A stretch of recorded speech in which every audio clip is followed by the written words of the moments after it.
to be alive. Hello, everyone, to Hello. what is possibly one of the most impromptu live sessions that I have ever done. Every live session I've done, so to speak, isn't planned. Like around 12 hours ago, I'll approach the person I'm going to get live and say, "Can we talk about this?" And they're like, "Sure." And it's like, "Yay!" That's how the lives have gone so far.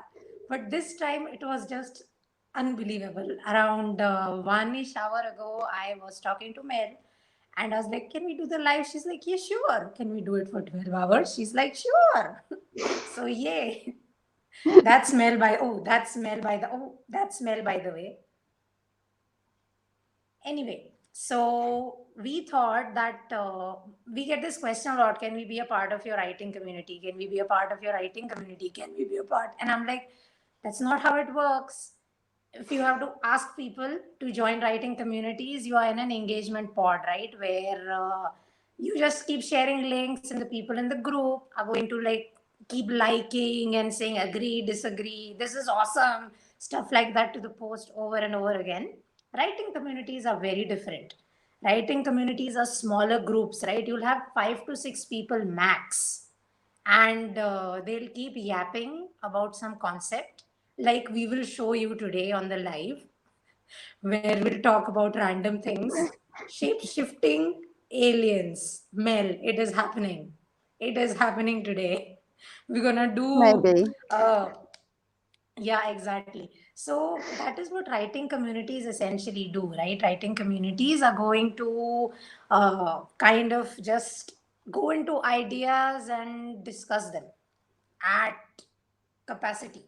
And sometimes when the idea is being discussed, you're going to see rabbit holes crop up, and you'll fall into those rabbit holes, and people in your community would be like, "What are you doing? Get out. You need to write your book." So that is what writing communities do, right? Writing communities aren't there to like just show up for liking and sharing and subscribing to your work. They are actually there to ensure that your work gets done and goes out. Mm. So yeah, And that's a good. pull you down rabbit holes as well. Pull you down Oh my further. God, yes. Yeah, but it's like misery is better when done in numbers, right? Misery likes So company. Yeah. yeah, that's what I was trying to recall, but like, yeah, brain fart. It's 1 o'clock midnight for me. So I suppose I've got rights on having brain farts throughout Yeah. this whole thing. But in a sense, yeah, that's what, like, you take ideas, you discuss them to death, you uh, find whatever, like, see, writing communities are about, in one aspect of a writing community is punching holes in your premise. So like, say you've come up with an idea that you really proud of, right? And because it's your idea and it's a concept you've come up with, you will obviously have a bias about that idea Mm. or concept. And that bias is going to be so strong that anything negative said about it is going to trip you, right? So what will happen is you will probably end up writing a book that only you would read and others wouldn't like Mm. reading. But Yeah. writing communities stop you from that because they will punch your idea as much as possible. Like, they'll be, "Why is this character doing this? In chapter one, it is doing this. It is not technically possible, or it is not possible scientifically, or this character is defying physics. You have not explained this. Why have you not explained this?" Stuff like that. Mm. So essentially, you are safeguarding your content from a lot of problems down the line. So these are some of the things that writing communities do, and what they don't do is, they just they don't leave likes and shares and all of that, but they ensure that your work is kind of so amazing that other people do the liking and sharing on their own. Mhm. So that whole thing, teach a man how to fish. No, feed a man for a day, and you feed him for one day. You teach him how to teach him how to fish. You feed him for life, something like that. Mhm. So yeah. So what are you up to? I have completely reworked my alternate realities book, the way I'm approaching writing it and everything. So what I have written is going to need to be rewritten. Oh, But yeah, and I'm trying to achieve something that I don't know if it is actually possible. I It's a see. bit complicated, but I'm just playing with it at the moment. Um, I found it difficult to carry on with it beyond the end of the summer, and having this epiphany surrounding it, it just kind of threaded things together because it felt like things were very disconnected. So yeah, I have no idea if it's going to work, but I like a challenge, so I'm going to try it. We'll make it work, you know, we'll figure Yeah. out an angle. It's about figuring Well, out angles, right?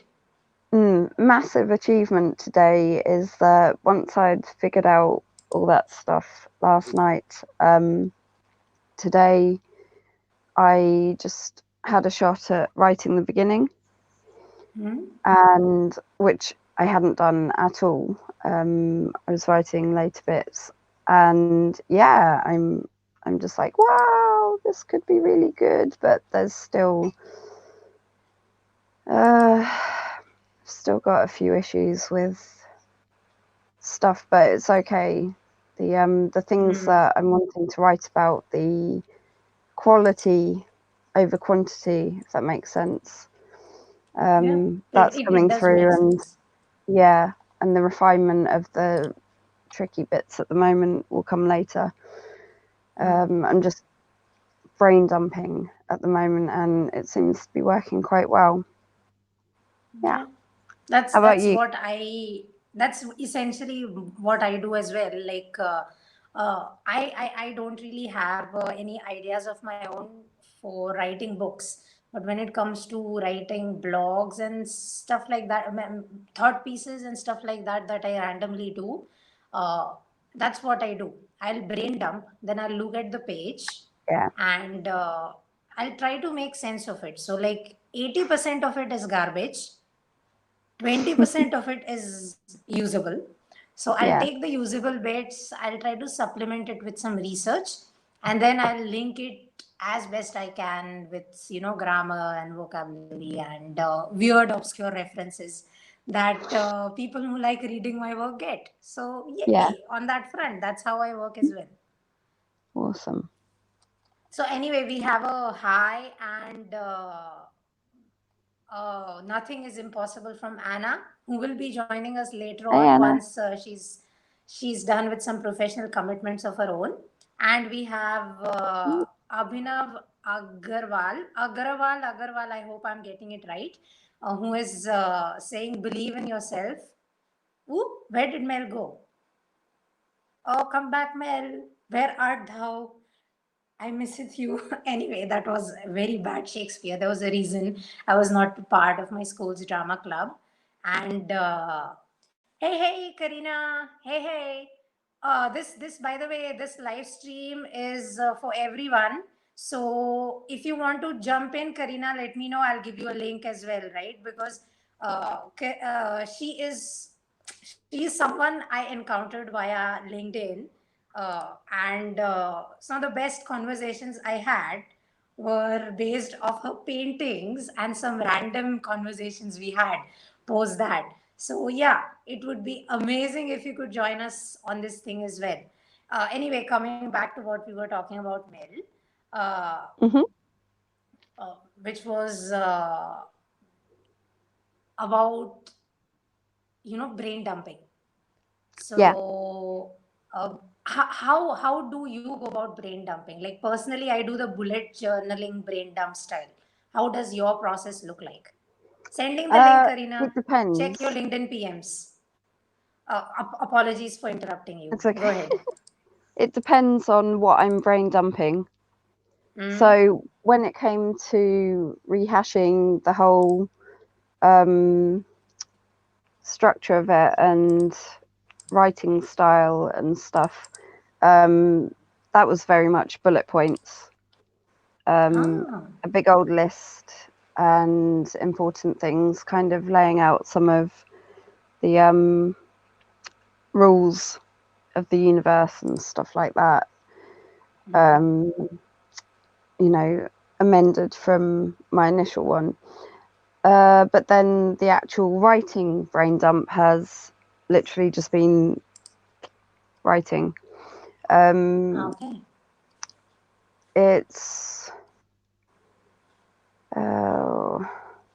It's hard to explain what I mean about the not linking together kind of thing. It's to do with something that I don't want to discuss about the book I yet, got it.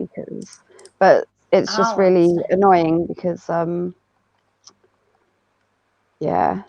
just being So really what obscure I'll do here. instead is I'll show people my brain dumping ideas. Yeah. Yeah, go for it. I'll share the screen and show you what I do. So what I do is I have a notebook. It's a bullet journal that I fill up bullet journaling style, and like for pics and all of that. Yeah, you could. I occasionally I think post about it on LinkedIn. I don't really remember, but yeah, all the material about that is on Instagram or YouTube. Again, don't remember because I do different shit on different platforms. But the stuff that I brain dump on my computer, that goes in a Word document called ideas. It's literally called Mm, ideas. Okay, and this is where I'll yeah. share the screen. Yeah, this is where I'll share my screen so I can uh, like show you guys what I mean by that. There you go. Is my screen visible? I think it Yep. is. All right.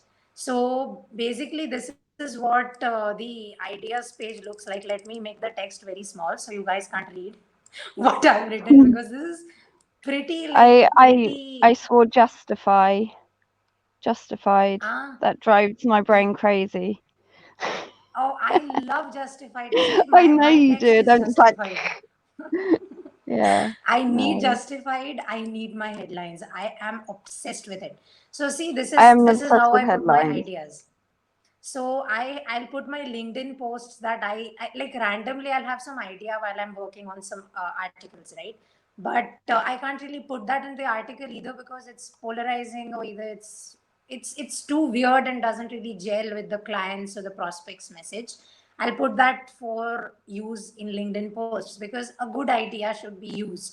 It shouldn't be Yeah. wasted just because you don't need it at that point in time. So that's where LinkedIn ideas go. This is same thing with Instagram. Uh, but again, like Instagram content has to be picturesque. So I'll have to make some art about it. So like most of the Instagram content that I make, I have the idea at 9-10 months before it gets executed. So that's a shame spiral for me. But yeah, that's the thing. Then this is topics.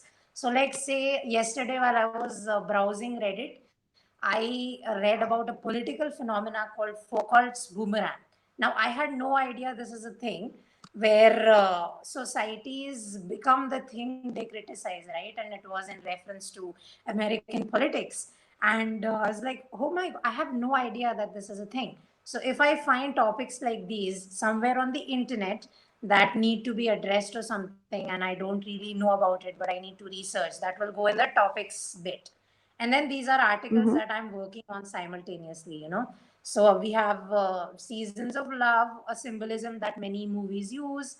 Then a fun article, listicle, where I'm going to compare the vocabularies of Moira Rose from Schitt's Creek to those used by Shashi Tharoor, who's one of the most verbose Indians and people in the world, like period. The words Shashi Tharoor uses, I think Moira Rose has nothing on Shashi Tharoor, but like more on that when the article drops.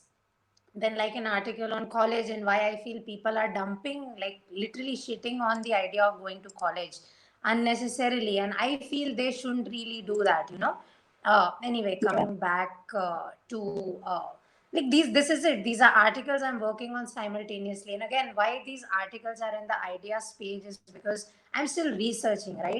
And researching Mm-hmm. comes in multiple layers. You look at the topic, from a research perspective, like you look at the science, you look at the social sphere, you look at the political aspect of it, you look at what the experts and the elites are saying, you look at what the people are saying, then you put in your own opinions, and then you start working on the article, right? So that is why I take anywhere between 6 to 8 months on every piece that goes out. But because you have multiple pieces going simultaneously throughout the year, you have some good articles that can come out, right? Yeah. So you don't go down as many rabbit holes, and whatever you present is well rounded.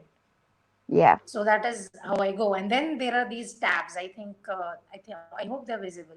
Environment, facts, food, opinions, facts, politics, self-improvement, story, concept, writing, books, all of this. And like scripts. So I do random YouTube videos where I just talk into camera now, because working on articles about certain topics has become impossible these days because people get so angry, right? So I'm going to stop sharing my screen now and come back to being just Binati. And yeah, so that is how I kind of do idea dumps. hmm Yeah, I'm So not as organized as you. I basically will have just different Word documents related to different projects and stuff. And then I complicate things further by having files on my phone as well. um, Yeah, see, you could do what I do. You could do what I do, I could because do what, yeah. go But as list. Oh my God, we have two people on the link that joined. We have Jeff and Karina. They both. Can I add them both on? yeah, There you go. There you go. What's Boom. up, guys? Hi. Hello. Good to see you, people.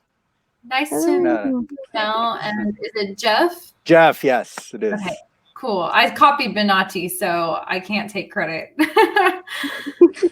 Oh, Hello. I'd say good to meet the rest of you, but I know you two jokers. So, Karina, it's great to meet you. Yeah. Oh, thank you. Honored. What part of the world you coming from? Yes. I'm in St. Pete, Florida. What about you guys? England. I'm from India. Wonderful. I'm in the great state of Virginia. Wonderful. I will say that and on the map of Florida, I'm in one of the blue sections that you see. Just saying, not that that says everything, but I feel like it's nice to have a disclaimer because of American politics right now. It's okay. Super fun week. It really is. Yeah. Making it through. Mm. Yes. Well, you guys were just having a really interesting conversation about, like, was it brain dumping and just kind Yeah, like of about process. okay, guys, sorry go on, yeah. for getting into it, but like check out Karina's Instagram and her brain drums.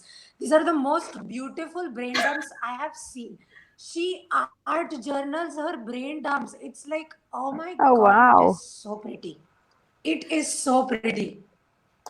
Oh, Oh, we thank can do a share screen. I can do a share screen, and we can show your brain dumps to people. Let's if you do it. don't mind. Okay, I'm down with that. Brain dump Okay, away.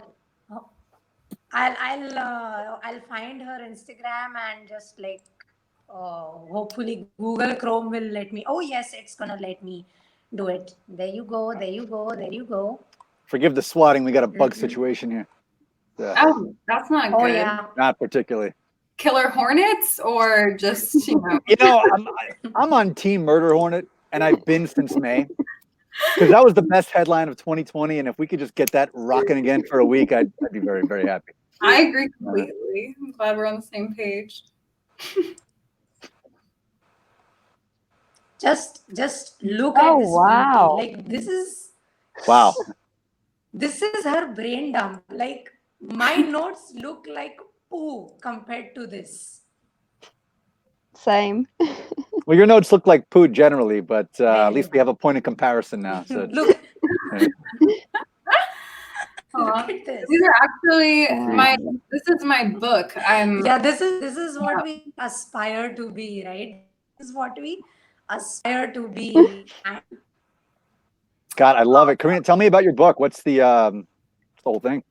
Okay, so Sure, I'll stop yeah. showing. Well, I would just say, for one, aspire to just be yourself. But yeah, Benatti, that's This is her book.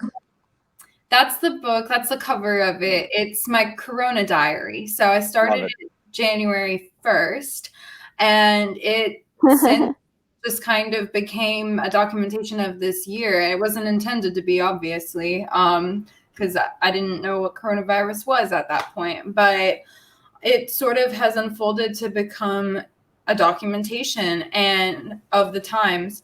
And it is sort of like a brain dump. It's got a mixture of journaling and some song. This past, well, I guess technically 2 months ago, I took part in a meditation journey. So it was like a transcendental experience where every day I would hold on to a different mantra. And then after the meditation, I would journal. So I've got a mixture of, those written entries and more illustrative parts of like what I've been thinking about. It's very much a blend of religion and science and spirituality, and is rooted in radical gratitude. So that's the title. Thank you, damn it. And yeah, kind of just talking about how I see the world. And so that other one that Benatti originally showed was of just, I had mentioned Gaia and like the planet Earth, and how in the scope of all of the creatures that populate Gaia, we are so like tiny on that circular like spectrum of it all, and we think we run the show. And so that's just something I was thinking about that day, and that's one of the pages. But that kind of maybe gives you guys a little bit of an idea. Anna Marie, yeah, my handle is as it's listed in my name. It's at Karina Krail. So you can add me on Instagram and Twitter with that. I think you get along with Miri quite well.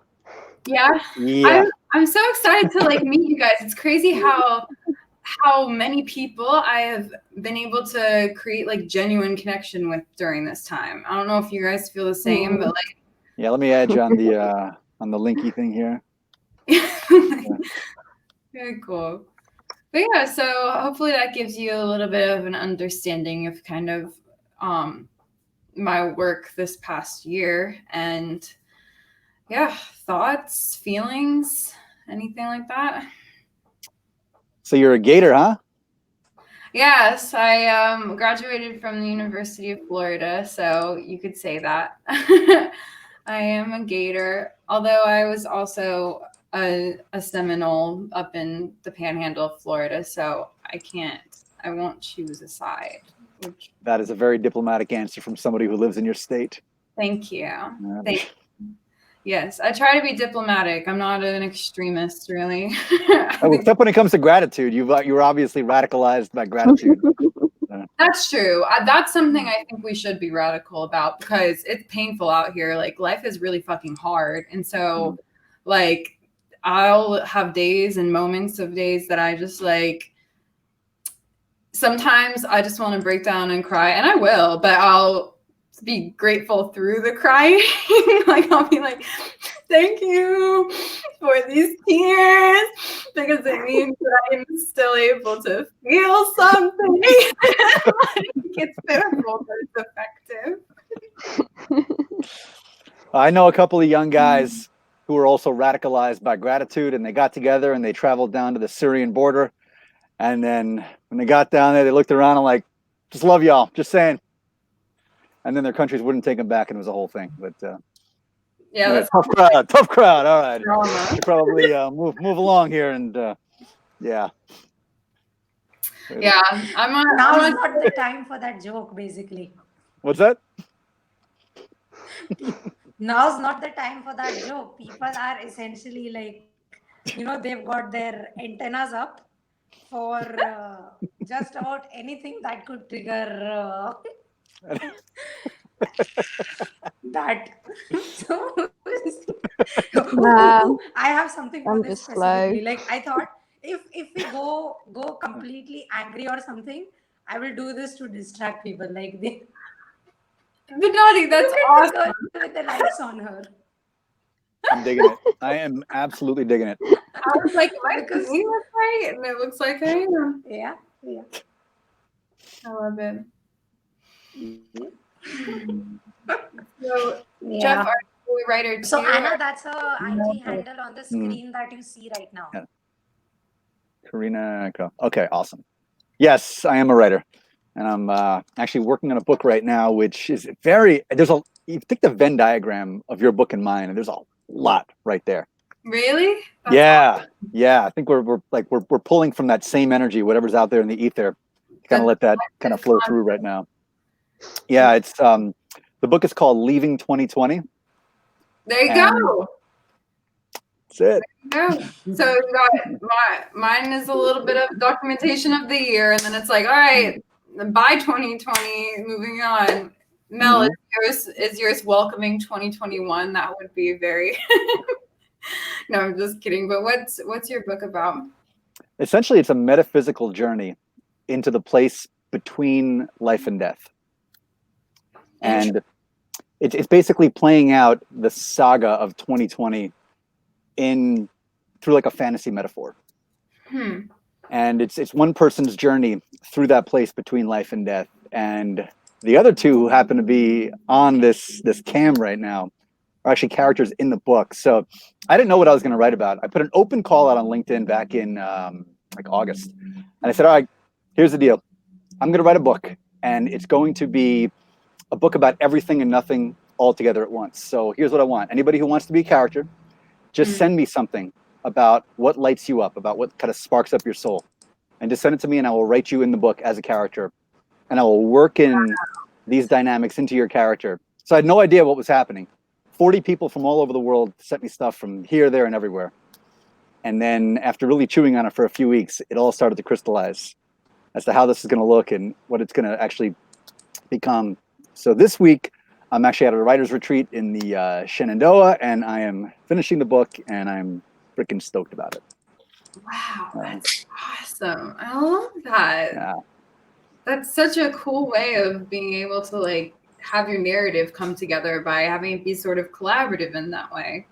So, Mel, do you know anything about your character in the book, or is it one of those where it's going to be like a secret until the book is out? What I do know is that it's me. So yeah. There you go. I wrote Mel as Mel. So that'll be interesting to read. Same. He asked us Well, a few no. questions. And I'm just like, who is Mel? That's going It's to be Mel.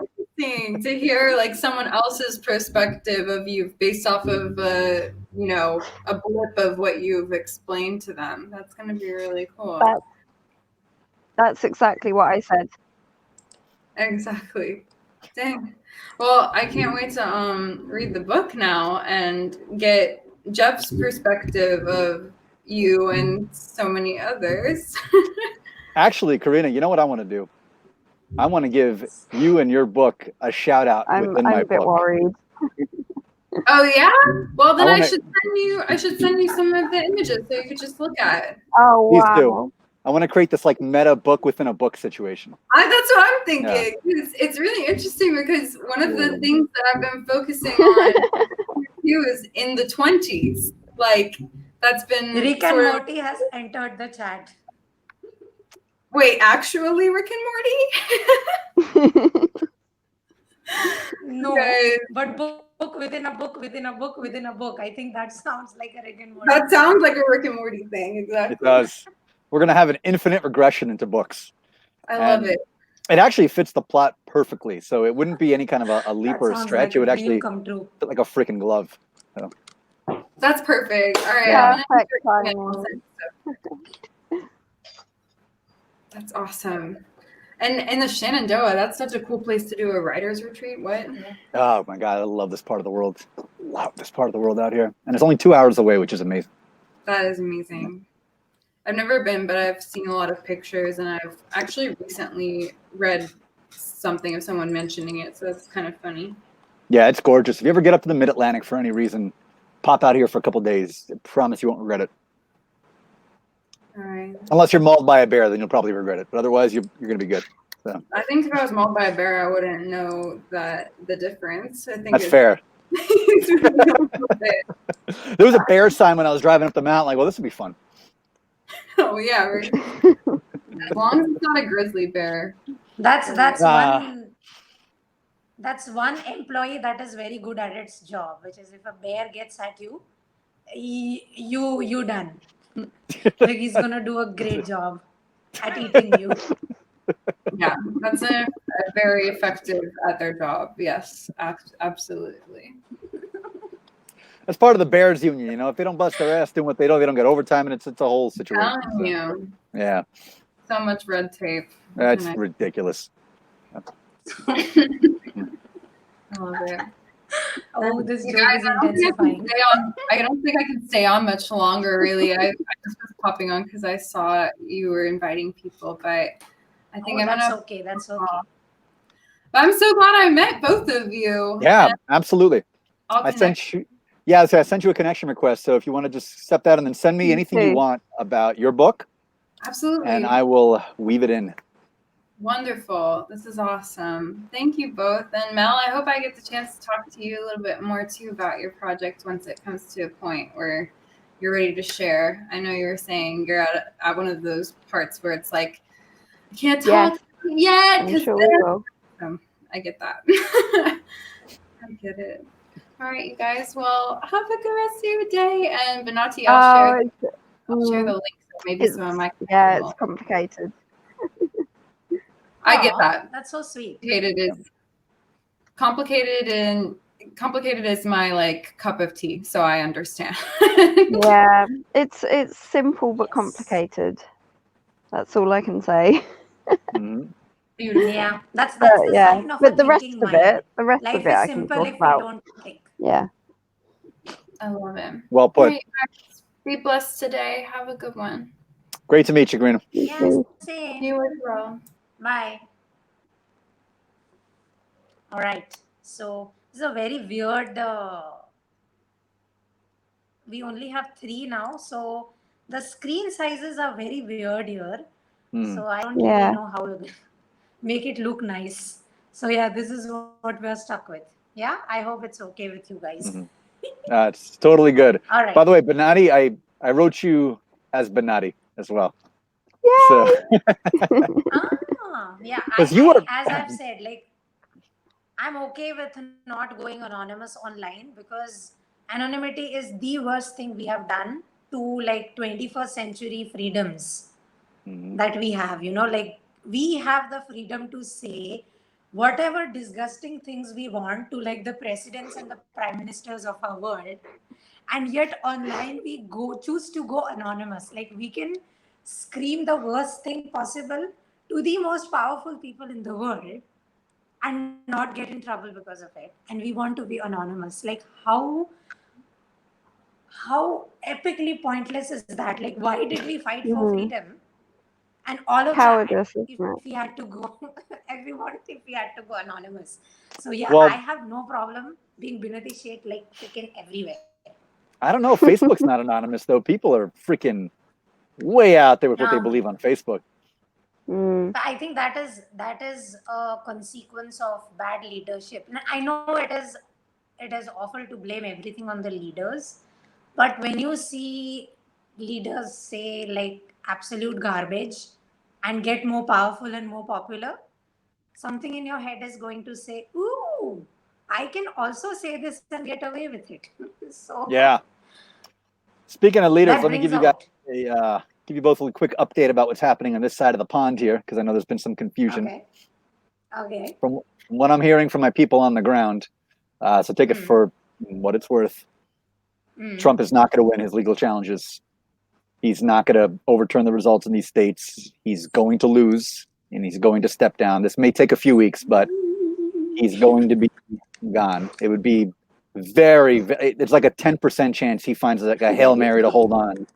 It's very unlikely he holds on. But the Republicans are going to hold the Senate. So Okay. because of that, nothing is going to get done for the next Yeah. few years. It's going to be fucking Okay. epically awesome. Okay. and there's going to be just like complete and utter gridlock. Okay. And a lot of people that I know on both sides are really happy about that. And Okay. it's actually going to be a very good thing for us, and it's going to be a good thing for the rest of the world. No one's going to be a bull in a china shop for the next few years, coming from our side of the pond anyway. That's So- exactly what us Indians are looking like, Indians living in India, because we are going to have so many opportunities to fill in places that the United States is going to leave vacant. So Mhm. like with the Trump presidency, what we saw as America was the soft power stronghold of the world. Now that's over and done with. So our countries now have the option to slide in, and you're seeing China, India, and Japan do exactly that.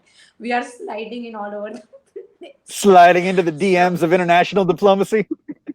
Yes, that's precisely what you are doing. Okay, A so little I'm gonna high leave you deer never both hurt to- anybody. Yeah, so I'm gonna leave you both to talk for like 2 minutes. I have to get Anna on. I think she's having trouble getting onto the Zoom. So Yep. I'll mute myself and guide her through it. Till then, you both carry on conversationing or writing or whatever. Yeah, see you soon. Okay. We can do that. We can carry on and converse, can't we? Yes, we I can. feel like we reasonably have that competency about us. I should hope so. Yeah. I don't know what to talk about though.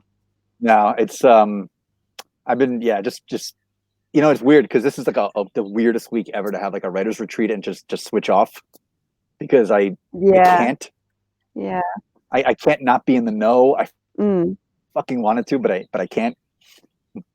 Yeah. I gotta be plugged in. So I'm like breaking it up. I'm doing like several hour blocks of writing and then tuning in for a little bit and then several Yeah. hour blocks. So it's kind of like, but I can't do it both at once. You know how it is. You get distracted, you're fucked. It's it. Yeah. Yeah, There's just exactly. no way. Yeah. Absolutely no You have way. to I gotta have- tell you, like, Yep. I That was like there's I don't even know how to put this, but like writing this has connected me back to you and to Benatti and to Anna Marie and to everybody else in it's incredibly profound Mhm. way. yeah. It's been Do you know like what? a I'm transcendent experience. loving seeing that and hearing that from you, like what's been going on, because the whole trigger for reworking this whole thing with alternate realities, it's literally doing the same thing for me, though I'm nowhere near as you are. But yeah, and that writing prompt that you gave me a while back, which I didn't actually do, but was like, yeah, that would be good. That is actually going to be incorporated into this book. So it was one where you Awesome. said, what if you could go back to you in March 2020 with the knowledge that you have now of Mhm. what's been going on and stuff, and that's being worked into it. So yeah, it's gonna be Love it. good. Fuck And yeah, it's gonna yeah, be good. another example of why writing communities and stuff are so good, because just ideas spark and people give Mhm. you prompts and inspiration.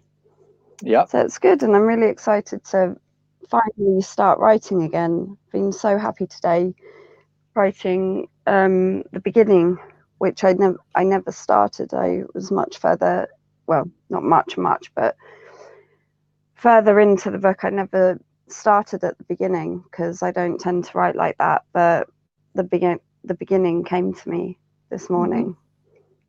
Yeah, and I wrote it, and I'm like, yes, yes. I can't wait. I can't wait to read it. There we go. Yeah. Cannot wait to read Yeah. it. Your stuff is like it's next It'll be level. fun, right? Thank you. And it is. It absolutely is. So it's interesting. I've learned a lot in the process of this too. Hmm. As I've kind of gone through this whole thing, a lot of things have become super clear to me and like illuminated in a lot of ways, and it all comes out. So it's like it's fantasy, but it's not. Yeah, exactly. Yeah. I mean, I totally get that. I mean, there's parts of this that are based on some conversations that we've had and me and Benati have had, all kind of, you know, things that suddenly you have a light bulb about. Mhm. Wow, that actually like pinged with light when I did that. I can't do it again, but yeah. Yeah. Well, you got the light above you. I don't have much light here. Sun's coming out a little bit, but Yeah, I do. well, you got some good whatever that is up there. And Benati, whatever the hell that whatever this is happening here. This is pretty great. I'm not gonna lie. It's pretty great. I'm digging it.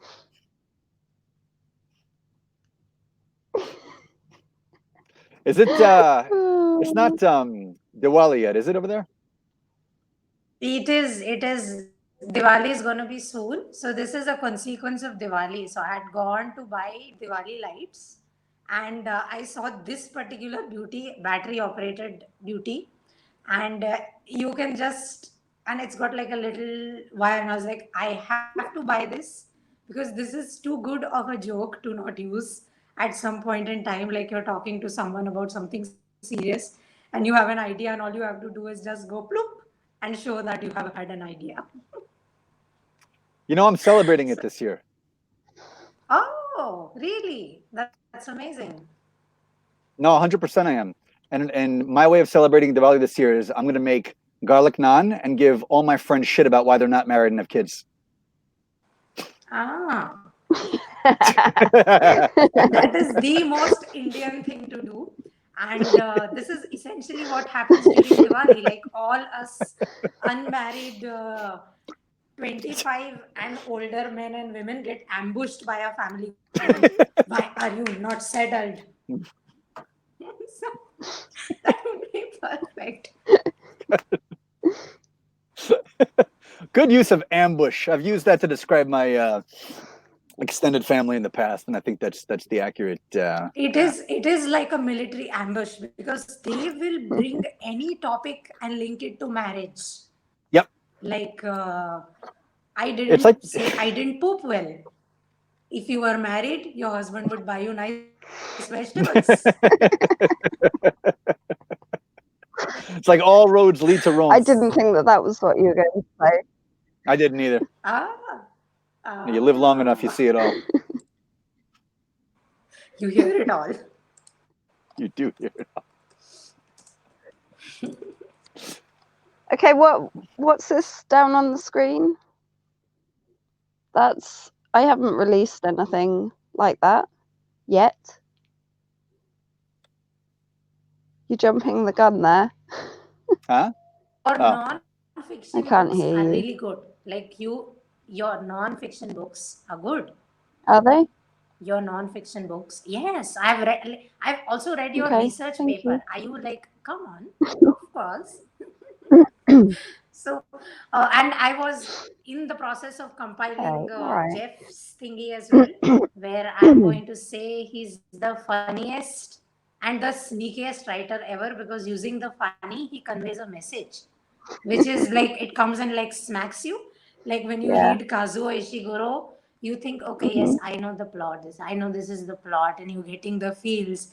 And then he's going to pull an unreliable narrator on you, and he's going to smack you with like, Kazuo Ishiguro-ness. Jeff does that with his humorous plots. So yeah, Mm-hmm. it's fascinating. So yeah, Well, let thank me you. compile that banner, and I'll mute myself for a bit. There's going to be a lot of irreverence in this one too. I A can lot of imagine. a lot of it. I just, at first I was writing this fucker, and then I thought, this should be more serious, and it really needs to be a deep thing, and if it's funny, it'll take away. And then I started thinking, no, asshole, the funnier you make it, the more serious it's going to be read, the more like deeply it's going to be understood. And that just started like really connecting with me at that point, which was it's like that yin and yang. You keep that like that deep, heavy message, but you kind of season it with that little irreverent humor here and there, and it just makes it perfect. It makes the read easier, and it's also true to the character. The main character is like an incredibly sarcastic exactly. New Yorker. Oh, So, powerful. yeah, absolutely. Yeah, I don't want to feel like I'm giving away too much on this. I know I'm talking about it a lot, but you guys will all get a chance to read it soon enough. No, we have no idea what the lot plot of is. intrigue. So I think we're good. yeah. And it keeps So changing as it anyway, goes. how much? Ah. So I asked a question to Mel a while back, and I'm going to ask it to you as well. It was about brain dumps, right, Jeff? So I have a very strategic brain dumping strategy. I follow the bullet journaling style. Mel has a chaotic brain dump strategy where she writes and writes and writes and writes. What is your brain dump strategy? It's like my You're brain. yeah. You're gonna have to elaborate on that a little bit in terms of what you mean by like brain dump strategy. Okay. So before you write a book, right, you have or an article or a speech or something personal which relates to you, not like client work, but work that you do about yourself or for yourself. There is some process that goes behind it, right? Like, where did the idea come from? What you feel about it, etc., etc., etc. So, what is that process like for you? So it's really about it's ginning up the creativity through motion, and the motion is both physical motion. So it's when I'm driving, or it's when I'm walking, or it's when I'm running, and it's always accompanied by some kind of music or some kind of a speech or some. So it's like audio motion as well as physical motion combined. Essentially, it's like making all the particles dance, and by doing that, then the ideas start coming into my head one by one. I don't even have to look for them. I don't even have to think about them. Suddenly, it's like the buffet is open, and it's all there. So now it's a matter of like, and I write it all down. I don't care if I'm walking, running, whatever. I find a way.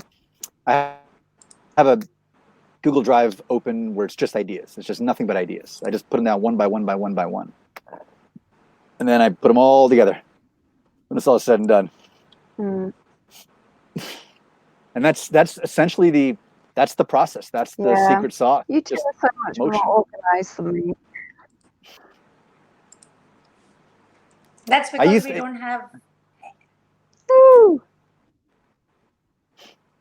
I don't know. Well, the organization comes from once the ideas are down, I outline it and I bullet it out. I learned how to do that years ago when I used to put together stand-up comedy routines, and I found that was the easiest way to do it. You put like one bullet for a topic, and then lines underneath for notes on that topic, and then the next bullet for the next topic. So if I were doing a show, if I were doing jokes, for instance, well, okay, I can't say it, we're live, but Banana, you know the jokes I'm talking about. Yeah, please. If I were doing jokes about don't ruin about your career. that time in history, I would have a bullet point, and then I would have my lines underneath, and then I would say, well, then after that, I went up to Midtown, and then I met this girl for dinner. Let me tell you something about that. And like, meeting date for dinner would be the bullet point, and then all the different things happening underneath. Super easy way to do it, because on stage, unless you're a total amateur, you cannot have a notepad with you. You've just got to have this like just ready to rock. And if you're giving any kind of speech or anything where you don't have notes or you don't have a teleprompter, you need a methodology in your mind to know what you're saying and sequentially how you're going to get through it. So I do the same thing with everything that I write, everything from speeches even to books, like main overarching ideas, and then just kind of filling in the details as we go. That's interesting, actually, because it made me think that I actually have different brain dumping for different types of things. I talked about how the outline type stuff for books, I do sort of bullet point type things and rules of, within whatever I'm writing. And then the actual writing brain dump, I just literally write and write and write brain dump and then move things around as to where they need to go. But when when I'm doing my public speaking stuff, that's kind of like the actual bullet point type thing is how I work. I don't write out my entire presentation at all. It's just different bits of information, highlights, and then I just speak on the day as it comes. So yeah, that's how my brain organizes for speaking. But I think the only reason I can do that is because of how intensely I know the subject, and it's second nature. So, like, for example, if I had to write a talk or whatever out, I wouldn't be able to memorize it because, like, I can't see stuff in my head when I'm awake. So it's useless. I have to know the subject inside and out. Yeah. That makes sense. Otherwise, you're Yeah. just kind of shooting in the dark. That's why I've never, there's really two kinds of presenters and two kinds of speakers and two kinds of, I would say, content sharers, if that's even a thing, for people who do it kinetically and on stage, or even in a Zoom or something like this. It's those who have that kind of structured sense of what's going to happen, how it's going to happen, what's going to be said, how it's going to be said, the main points you want to get across. And then you have others who are just freestylers, the jazz musicians of all this, and they just run with it and they just go with it. And you really see it a lot in comedy. You have the set comedians, and then you have the crowd work people. I've always been a set comedian because I look at comedy as art. Whereas the crowd work people, they don't even come up there with a set. They're just really just interacting with the audience the entire time. Yeah. And their stuff really isn't very funny. We have some, but like they take the life of the audience, right? And I think they are more popular with the people. Like they sell out more shows than the comedy set people. 100% they do. Now when I say not funny, like they're really, really funny when they're interacting with the audience. Like they're super quick and they're really on it and they're awesome to watch and they're very fun to be around.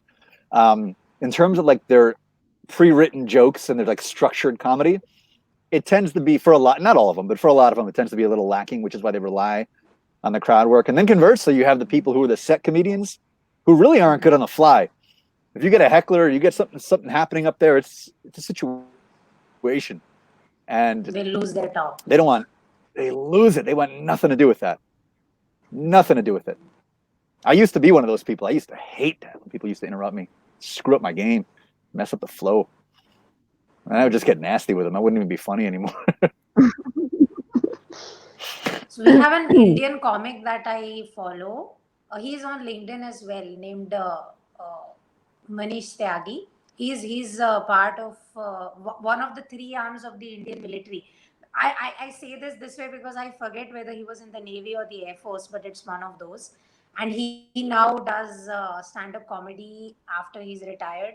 And he posts like his crowd work on YouTube, and the way he riffs with the audiences, it's a bucket lister of mine. Like I was going to be a part of one of his shows, and before this whole COVID thing happened, it was supposed to happen in March, and I was really looking forward to literally getting like roasted by one of the Indian stand-up comics, specifically based on things I tell him about me. And I think that is the popularity of like this subreddit called Roast Me. Have you guys seen that subreddit? It's brutal. Brutal. It's like the Thunderdome in there. It's like a post-apocalyptic world where it's like a coliseum and you're watching somebody be fed to an animal and everyone's just like, the barbarians are cheering.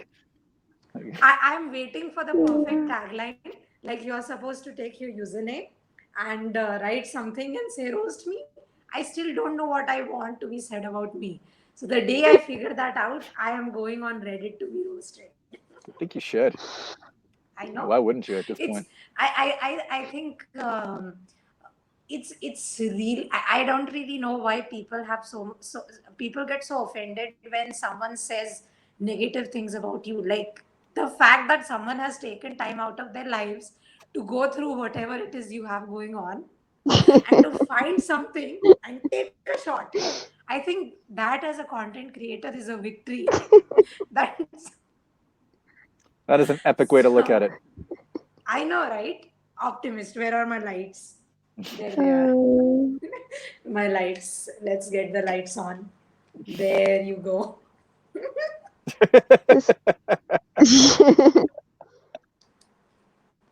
So yeah. This is reminding me of one of the funny conversations that you and me had, Vinati, about a certain roasting. A certain roasting. A certain roasting. Can I guess? It's creeping up quicker and quicker. Yeah, I can't believe how soon it is actually. It's actually like start writing. It's coming. I still haven't figured out what the roast is going to be, but I know that I'm going to scour the comment section of Roast Me and come up with something, something plagiarized. I think that's the biggest roast of them all. I would not bother enough to write something original for you. I'm gonna roast myself too. Yeah. Okay. It's gonna be the first roast I've ever Oh. been a part of where the honoree is gonna roast himself as well. Oh, And then it. dish it back to lovely. all of you at the end, obviously. Of course, of course. I mean, that's the part of the roast, right? It's one of the best. The rebuttal. Yeah, yeah. I think all friends, all really, really good friends. I don't really know how it works with you guys because I think friendships are very universal, but then I think there's a cultural element to it as well. So in India, this is how you. Sorry, I shouldn't say in India. Like with me, how I can say that this person is my closest friend is how comfortable this person is in saying the absolute like worst horrific crap to me with full confidence that I'm going to continue talking to them afterwards. So Same. that's how I know Yeah. that this is my friend. I mean, in the UK, they call it just taking the piss out, right? That's the term you guys use up there? And we just call it busting taking balls. the piss out of someone. I don't really know what we call it, but yeah, basically, that's how you gauge friendships. A lot of comedians have jokes about this. Like, if the name isn't followed by like a bad word, this person isn't really your friend. Bad word is also another thing that we use in India. I just realized that bad word is not like an English language thing; it's an Indian thing. So this is how we dub explicitives as like you said a bad word, as if that that kind of negates it. But yeah, Where I grew up, it was by pretty much any objective measure, the most multicultural place on the entire planet. Where my specific neighborhood in Queens, and what was interesting is that we got along swimmingly because we constantly referred to each other in racial slurs. Now I know that's like horrifying to people now. You say that to people, it would horrify them beyond words. Like that is the absolute worst thing you can ever say to somebody in 2020. And yet growing up in the 90s, I mean, I'm not going to repeat them here, but there were a lot of things we'd all say to each other. And everybody from Pakistanis to Taiwanese to Jamaicans and Koreans and everybody in between, Lebanese, Israeli, we'd all have these just horrific things we'd say to each other. And we kept one-upping each other with how bad it got and every stereotype we could throw in. And because of that, we had the most harmonious block in the neighborhood. And everyone loved each other. of course, And then of course. it was the nature of it. This is it, right? Like people who criticize all these words, like their pin gets stuck in the word, like a lynch pin that just goes in like tack. That's where they get stuck. They don't see the context. They don't see how consensual that conversation was in the first place. So I think that is a major element of it. Like in Gujarat itself, there is this town called Surat, and again, this would be stereotyping, but it's not really stereotyping because people are attempting to screw everything around them in Gujarati uh, by attaching the Gujarati version of the duck word with an F to some object, right? And this will be yelled out in the streets everywhere. And nobody gets angry when they get hit with this word because everybody knows that nobody means it. And everybody knows that they have the option to say it back. So no one gets mad at it. But with most of the virtue signaling crowd, first of all, most of them are so young. And they're so young, and their version of morality is anchored on mostly stuff they have read and heard, not experienced. So I think they get angry, like so angry about certain things that that they should ideally like gel with and go with and have fun with, but then that's the hill they die on. So we let them die on that hill. Yeah, I think the minute you start worrying about what you're going to say to somebody who's a friend, they're really no Yeah, longer a that- friend. You can't walk on eggshells with an actual friend. Yeah, pretty much. That's not much of a friend. Pretty That's an much. associate, but it's not a friend. Yeah. Yeah. There's a whole lot of people on Pretty this much. platform I consider to associates who there's a lot that I would not say. There's a lot that I consider friends who I absolutely would say. I'd unleash the dogs of war.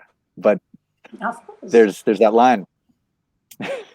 There's that But we line. were insensitive Yeah. about it. I think, and honestly, not to bring this into it, but I'm just only to make one tertiary mention just for the purpose of illustration, which is a lot of the kind of the shock and horror about the way that Trump speaks. He grew up not far from me, actually, maybe about like 10 minutes away from me. Okay. And just in the borough of Queens, people are very blunt and they say what's on their mind. And there's really not much of a filter. And this is just the way everybody communicates. So if you have something on your mind, you just say it, regardless of how it's going to be received. It's just set. And that's the kind of milieu in which he grew up, and it never changed. I had to work really, really hard to rein it in. And you guys know me, there's a lot of times where it's not reined in because it just bursts through the surface. So I think, but to the rest of the kind of the polite world, it's a very horrifying thing because they're not used to it. And I think there's like some kind of like malice behind it. This is just how people talk there. Yeah. So it's kind of fascinating. If you That's- spend time in Queens, like you're like, it makes sense. Yeah. That's why they say, travel the world. Certain things will only make sense with context. Yep. And I think we had this conversation, Jeff, I think around big cities. Like people in big cities have this unbelievably rude way of talking to each other, which when people from small cities see, they're horrified. They're like, why are they talking to each other like that? But like, that's literally how people talk to each other in big cities because they are in a rush to get things done. As similarly, when people from big cities come to small town, they're horrified by how polite and slow everything is. So, like, if people choose their little corners in the world and like stick to them, I think understanding the world kind of gets difficult. And if you add the internet to the mix, where it's more about being right than being informed, people have their pins get stuck, I think. And they're like, yeah, my way of doing things is right. Your way of doing things is wrong. So like, do it my way or else you are a bad person. Yep. So yeah, Absolutely. pretty awful. But I think that's a lot of this that's was a repeat of the what's that? That's a repeat of the Enlightenment. I think you're going to love this, right? Because when Jean-Paul Marat started writing those newspaper listicle types things during the French Revolution, kind of shitting on just about every person who didn't fit the mold of the liberal outrage of that point in time. People read Marat's stuff, they got angry and they retaliated and they were like, guillotine! And someone got guillotined. And it kept happening, it kept happening, it kept happening, it kept happening. Till one point, a lady comes to Marat's house, stabs him, kills him. And people are like, oh, this needs to stop.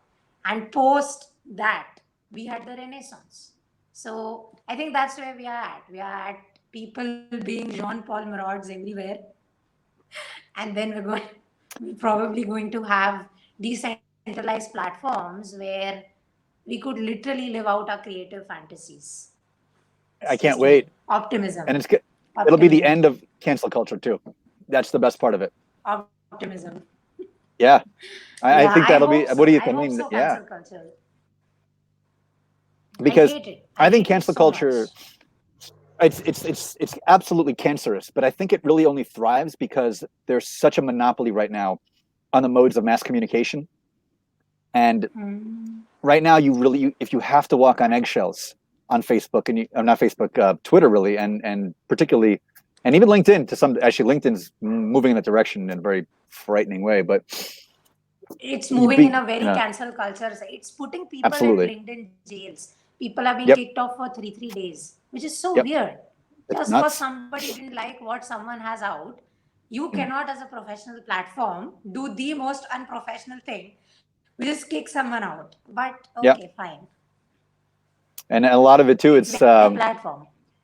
People always say this is like it's not new. Like read world history. Nothing is new about this. There's always That's what, the right? accepted orthodoxy. Hmm? And if you dare step off the reservation of the accepted orthodoxy of the day, the mob will come for you. This is literally everywhere in the history of the entire world. Nothing is new about this. That's the thing, right? That comes to the gist of it, which is people don't really read history. They read opinions about history, right? So they're going to read the bestsellers pertaining to every historical event that has occurred. So that context that you get when you actually read history, which is very boring to read. I understand why people don't really invest time in reading history, because it's tough. But when you actually read history rather than just opinions about history, what you realize is, as you said, this is a pattern that has repeated once every 150 to 200 odd years. It keeps happening. Yep. I think there's not just the pandemic, even all the other cancel culture, religious uprisings, all of that, autocrats. This keeps happening again and again and again, and somehow, it just I heard something great today on a YouTube live done by like an Indian comedian called Saurabh Pant, who had a Chanakya expert named Dr. Radhakrishna Pillai on. And basically what the Chanakya expert said was, the world changes, society changes, but the human mind does not change. So I think basically that's it. No matter how much knowledge we end up acquiring in the long run, how we process information, how we look at the way the world operates, I think that the technology is progressing faster than the mind and the body and all of that. I think that comes into play. So we're gonna keep doing it, I think, again and again and again. But it reminds me of an expression we use in American football, which Mel is getting into, which is awesome. It's called outkicking your coverage. Basically, it's boiled down to this. So somebody on this team, they kick the ball off and it sails across the stadium to the other side. The other team gets it, and the idea is they catch it and they're supposed to advance it as far up the field as they can before they're tackled. Okay. Now, when you kick it off here, your tacklers are supposed to follow you. But if you kick it too far and your tacklers don't get there, it's out kicking your coverage. Like your tacklers are supposed to run in concert with the ball at the same time. So when the ball lands on the other side and the guy catches it, you've got somebody there ready to bring him down. But if you kick it way beyond how fast your guys are running, you've outkicked your coverage, and then they catch it, they can bring it all the way back up. We've done that, I feel, as a species with technology versus our biology. Our technology has way outkicked our coverage. Our species is barely moving. Our technology is soaring past it. And it's this massive imbalance that we have right now. I mean, like I understand. going backwards. But like to not be the optimist, I'm the one with the light, so I think I'll be the optimist today. I think every new innovation and we keep forgetting, right? Like technology is very new in the sense that internet and all the Silicon Valley stuff, that's pretty new. So every new innovation that mankind has encountered, like starting with fire, people had this impulse to make it sacred and something to be feared, besides getting burned from the get-go. And then the more they understood it, the more they processed it, like it was not just for keeping the animals away. You can actually use it to make the food, you can actually use it to sharpen the weapons, you can actually use it to etc etc etc. So that process took years. I mean, at least according to archaeological evidence and all of that we have. Same with like something like the Gutenberg press. People were against the Gutenberg press for the longest time. Same with industrialization. Same with almost everything new that has come in. And I think that is what is happening with technology as well at this point in time, which is we are at the supreme criticizing phase where we are finding out everything that technology is capable of, and we are hitting it from all directions. We're like, this is wrong, this is wrong. And somebody somewhere is making a list of stuff that you can fix with it, right? And they're making bet. I think good example of that could be DuckDuckGo. So almost all the privacy concerns that Google has don't exist with DuckDuckGo. While DuckDuckGo is a small platform at this point, a search engine platform at this point in time, it will grow, right? So I think that is what will happen in the future. I mean, this is just me hoping for a utopia. But yeah.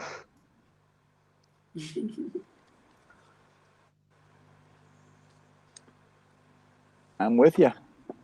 Although I think Yeah. just do a screen share for a second. That's a Okay. little joke that I posted today. I figured you guys appreciate it. Okay. Do it. Do it. Okay. All right.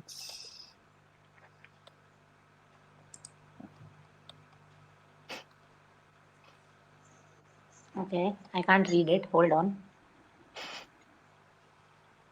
Nor can I. Yeah, I can't read it. Jeff, do the control plus thingy and make the text seem bigger. Yeah. Hit Sorry. control plus on Got your it. keyboard. I still Control can't what? read it. Why can't I? Control plus You on your can keyboard. zoom on your phone, Yeah. Benati. Yeah. I just did. Oh yeah. That Oh shit. to zoom I in. keep Yeah. I keep forgetting I have my phone on here as well. Yeah. So Yeah. for those of you who need context, I'm moderating from my laptop and on. Oh my god. Oh my god. Okay, yes, we do appreciate that joke. For sure, we appreciate that joke. I missed that guy. That guy was, my God. You know, the only thing that sucked was that there weren't memes back in 2003. Okay. And he would have been the meme king of the summer of 03 when that guy was out doing his thing. That would have been, oh my God, that would have been epic. But yeah, But I mean, what do you guys think about memes in general? Because we have like an age gradient here. Sorry for bringing it up, but like we have somebody in their late 30s, somebody in their mid 30s, and someone in their late 20s sitting together. So we have at least like 3 age brackets. Like, what do you guys think about memes besides the fact that they are hilarious and amazing? What else do you have about memes that that's all I could got. be Just that an they're algorithm? hilarious. That and That just like GIFs as well. They convey points a lot better than just boring text. Yes. My favorite Yeah. GIF has been, I think I've sent it to you. The death guy from Supernatural going, no, I am being incredibly sarcastic. And he has that look on his face. That actor is so flipping good at his job. He has that look on his face that conveys sarcasm so well. Like that Sheldon Cooper sign which says, "Do I need a sign that says sarcasm?" That's it. I have found that sign in that GIF. No, I'm referring like the question was referring to how many calling them journalists is sacrilege. I know it is, but like many journalists on platforms like Vulture, Vox, uh, and all these other very popular media platforms say that memes are responsible for some very negative ideologies kind of gaining mainstream coverage. And while I hate them for what they have done to journalism, I think they have a point because the right, the right and the left, if we compare them, the right is way better at memeing than the left. Left is very busy getting offended by stuff, and right is very busy targeting the left, making them cry as much as they. Okay, disclaimer: I'm a left liberal, so like, okay, coming They're back good to the trolls, thing. though. They are great trolls. Mm. Masterful trolls. That's what On the alt-right, yeah. The right is, and the alt-right. I think they are Yeah, oh, the yeah. best at trolling. They are the best at basically bringing out the worst in themselves and in others using their memes. So Yeah. this is a tough question, right? Because many platforms are now moderating memes. Are you guys okay with that? Really? That's crazy. I mean, Yes. they're not having any of Yeah. the what is it, the green frog memes they love to use? Like they love that one. The alt-right, Exactly. That that's is like what their I was go-to. alluding to, because Yeah. the green frog, the Pepe the frog Pepe, has that's the one. somehow Yeah. become representative of like white supremacy, like a secret white supremacy symbol, like a hands. There's a hand sign which I won't repeat, Mhm. and the Pepe the frog image in the background. So these have unconsciously become like a dog whistle. If you Yep. don't really want to say something very racist and very like supremacist in nature out loud, but you want to signal to the crowd that this is it. This is what people are doing. They are making certain hand signs and they are putting Pepe the frog meme in the background. So platforms are moderating that. If there's a Pepe, Mm. chances are your content is going to be shadow banned. So are you guys okay with that? Like as the phenomena? Well, since I don't use Pepe the Frog in my content, I mean that particular part. But you know what? No, I mean I'm an absolute free speech and free expression nut, and I think everything should be allowed to see the light of day, regardless of how absolutely repugnant it is. Because the more you drive it underground, the more mythical you make it, and the more you convince people who are not inclined to extremism that yeah, maybe there is a conspiracy out there, and then they start gravitating toward the extreme. Like to me, the most striking example was this year with all the COVID coverage, where you have really kind of like four I would say four primary camps in like in the COVID response universe amongst people. Like starting all the way over here, you have this is like the absolute like black plague. This is the worst thing that humanity's ever encountered. We need to hide under our beds forever and ever and ever. We will never get back to normal. That's it forever. And if you dare disagree in any way, you want to kill my grandma. And like that's like one camp, and that is a decent amount of followers. And they move a little bit over here, and then you have the folks who are very cautious. I think we really need to be very, very careful about what we open. We really shouldn't be out and about. It's really not a good idea. This will pass, yes. This will pass, but until that happens, we got to really like wear masks, hunker down, don't go out if you don't have to. That's kind of that like broad camp. Then a little bit over. Yep. That's me. I'm gonna shift it a little bit now, and then you have another pretty big camp, like on the other side of it now. It's like, look, it's definitely not the Black Plague. We acknowledge that it exists and it's as bad, and we need to do something to mitigate it. We need to look for better treatments, and we should exercise precautions, and we should be smart and sensible about it. But we really shouldn't shut things down. We need to keep moving forward with life. We can't let this impede normal living. Then you have the way other side on that side, which is not just a complete hoax. It's complete bullshit. Doesn't even exist. It's a conspiracy by Bill Gates and this and governments, and it's like the Great Reset by the UN, and that's a big contingent. The problem is, the only reason I went on this whole long-winded thing is that both big middles have been characterized as people who are on these extreme fringes. So God forbid you posit a position that says, you know, the death rate it's actually pretty minimal when you look at this holistically. And for people under 65, it's pretty much that in line with the common flu. They immediately lump you in with the conspiracy nuts. Oh, so you obviously think it's a hoax. You think the whole thing is made up. And the other side where people say, you know, maybe we want to proceed with some caution here. We don't know what we're dealing with. And then you say, well, obviously you just want to shut down everything forever. You think this is the Black Plague. And then it's immediately, we've lost the center of gravity on this. Like entirely. Yeah. That's I think that's the unfortunate consequence of having to pick a side. Like this is the one thing I don't get about people, which is you have to pick a side. And I get this from atheists. I get this from political conversations. And I'm like, okay, while I do obviously have a preference for both, like I have a preference for atheism, I have a preference for left liberalism, but I lean towards the center because I see the merit in the right and in the left, and you need both to have a stable society. You can't have a stable society with just one of these factions. Like there's a reason we have two hands and not one, right? Mm-hmm. But nowadays it's not okay to say that, because somehow neutrality has become much worse than committing crimes and saying awful things, which makes no sense. Like, how is looking at things rationally a disadvantage? How? You're considered to be a sellout, Yeah. and it's just a race to I've got who collects this. the most I've got points. this. I have too. And, this is I've coming got from this somebody. sellout thing. I used to be a lot more extreme in my beliefs about the world and this, that, and the other when I was younger, and I was really pretty hardcore about it actually, and I worked in that world. Okay. And then, but I think that's a consequence of youth, and it's a consequence of seeing things in a pretty narrow scope. And it's there's that vigor of youth too, which is why all revolutions are driven by the young. They're always driven by students and people like that. It's middle-aged Yeah. people don't drive revolutions because they've had the Of benefit of course, of hindsight. course. They've seen the world around them. They realize that burning it all down is usually not a particularly good idea.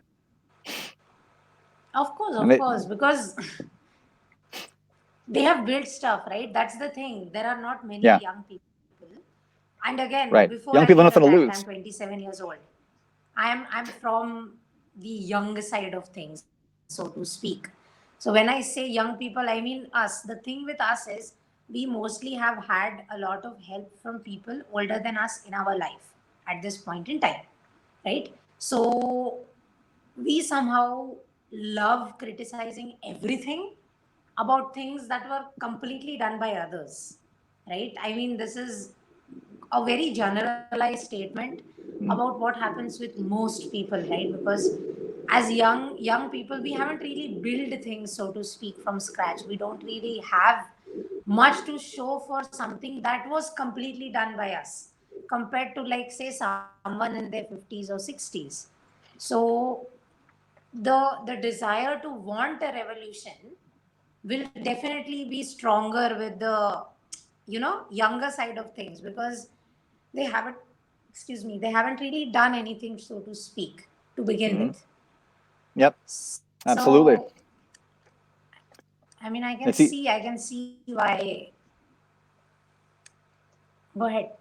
No, it's easy to blow up what somebody else has built because you don't have any skin in the game. It's and it's Exactly. also easy to say I don't like anything around what I see. I think, and because this world is something that I'm going to inherit, I should be the one who shapes it.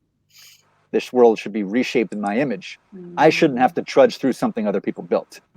So I'm just going to burn the whole damn thing to the ground and rebuild it in my image. The problem is they don't have the experience or the lucidity or the relationship building skills to rebuild anything because they haven't been around long enough to course. understand how to. And I speak generally, obviously, not all younger people, but and I say this really geared toward like the young, like college age people specifically, who have this like revolutionary kind of vigor. And I think the greatest example I can think of is Iran in 1979. They saw very obvious corruption. They saw very obvious abuses that were coming from the heads of state. They were coming from the apparatus, but the revolutionary vigor was so powerful. It's like we'll just burn the whole damn thing to the ground. We'll just take it over. We'll install a theocracy where everything will just be great. Right. We'll undo all the abuses. And it's like, meet the new boss, same as the old boss. And the new boss is almost always worse than the old boss in these situations. And the Arab Spring, we saw the same thing in Libya. And I mean, so these things get kind of repeated over and over and over again. It's like change is good. Change is necessary. But like, when you try to bring in change very quickly, I think this is just spitballing, right? I think what we don't take into account is society gets a certain way following like years of a social evolution, so to speak. And say, for instance, you have believed in certain things all your life, and someone very justifiably comes at you and tells you that whatever it is you are endorsing or talking about, or etc., is completely wrong, and like insert a label. There is this element of defending your beliefs that comes in before the belief of what is right and what is wrong. So I think with online conversations that are spilling offline, I think that is what we are seeing, because I never really thought I will see the day that people will fight about stuff that is being posted online. And I saw this happen indirectly where someone is confronting somebody else's mother about something she's posted on Facebook. Like, what? You know this person. Like, Yeah. there has to be something that has to be said about the history you have with a human before Yeah. you kind of just go and label them something awful. So it's I don't know how bad it very is in weird. India. Is it really bad in India on that level too? Because I know here it's absolutely off the chain. It is unlike anything I've ever India seen before. has lynching. I'll find the exact statistic because Indian lynching has gone up significantly. It's gone up. And it has gone up, right? Of course, not in the wake of COVID, but like it was such a big problem that WhatsApp declared a price. They put a cash price on send us ideas and we will help you solve. That would help us solve the problem pertaining to people forwarding just about everything. So what we have happening here is people will take random photos, attach very vague, stupid information, which is not true. Like, say they will take someone's photo, an actual human being, and say this person is a pedophile who kidnaps children, beware. And this photo and this information will be shared in WhatsApp groups, which will be forwarded into oblivion.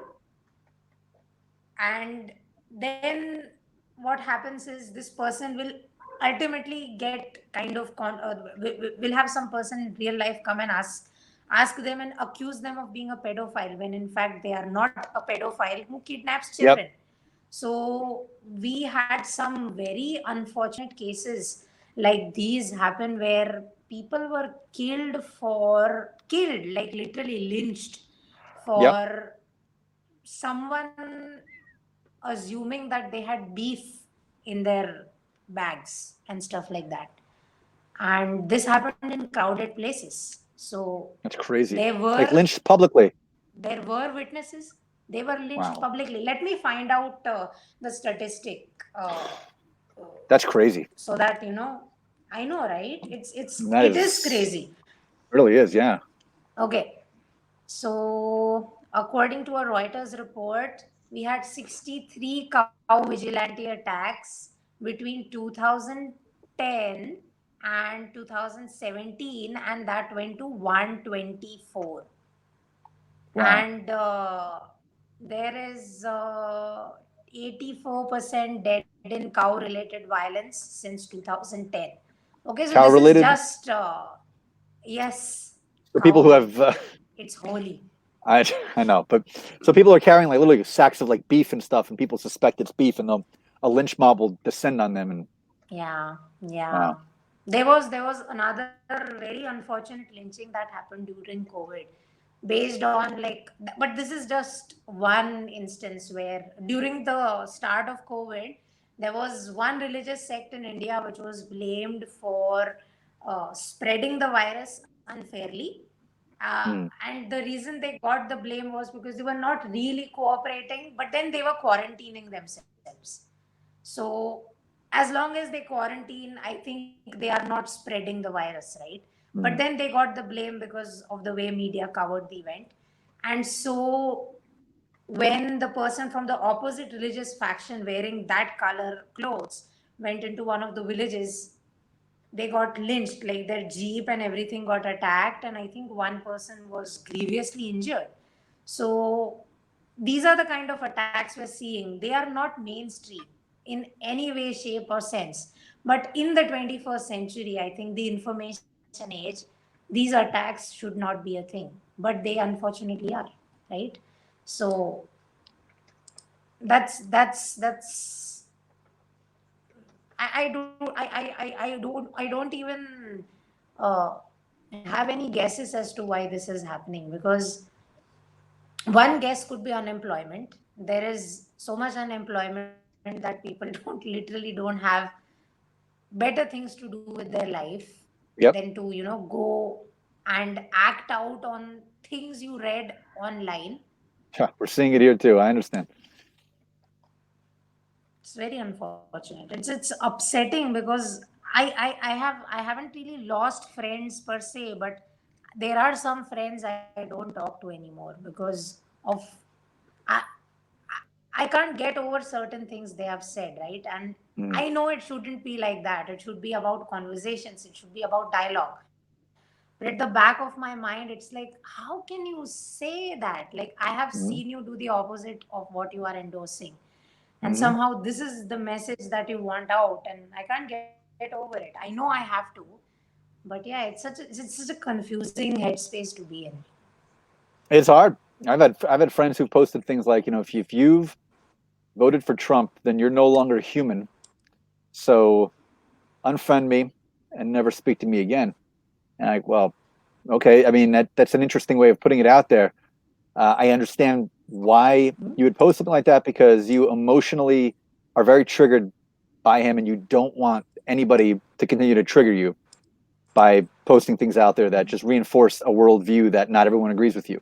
I get that. And in fairness, I've seen people on the other side do the exact same thing.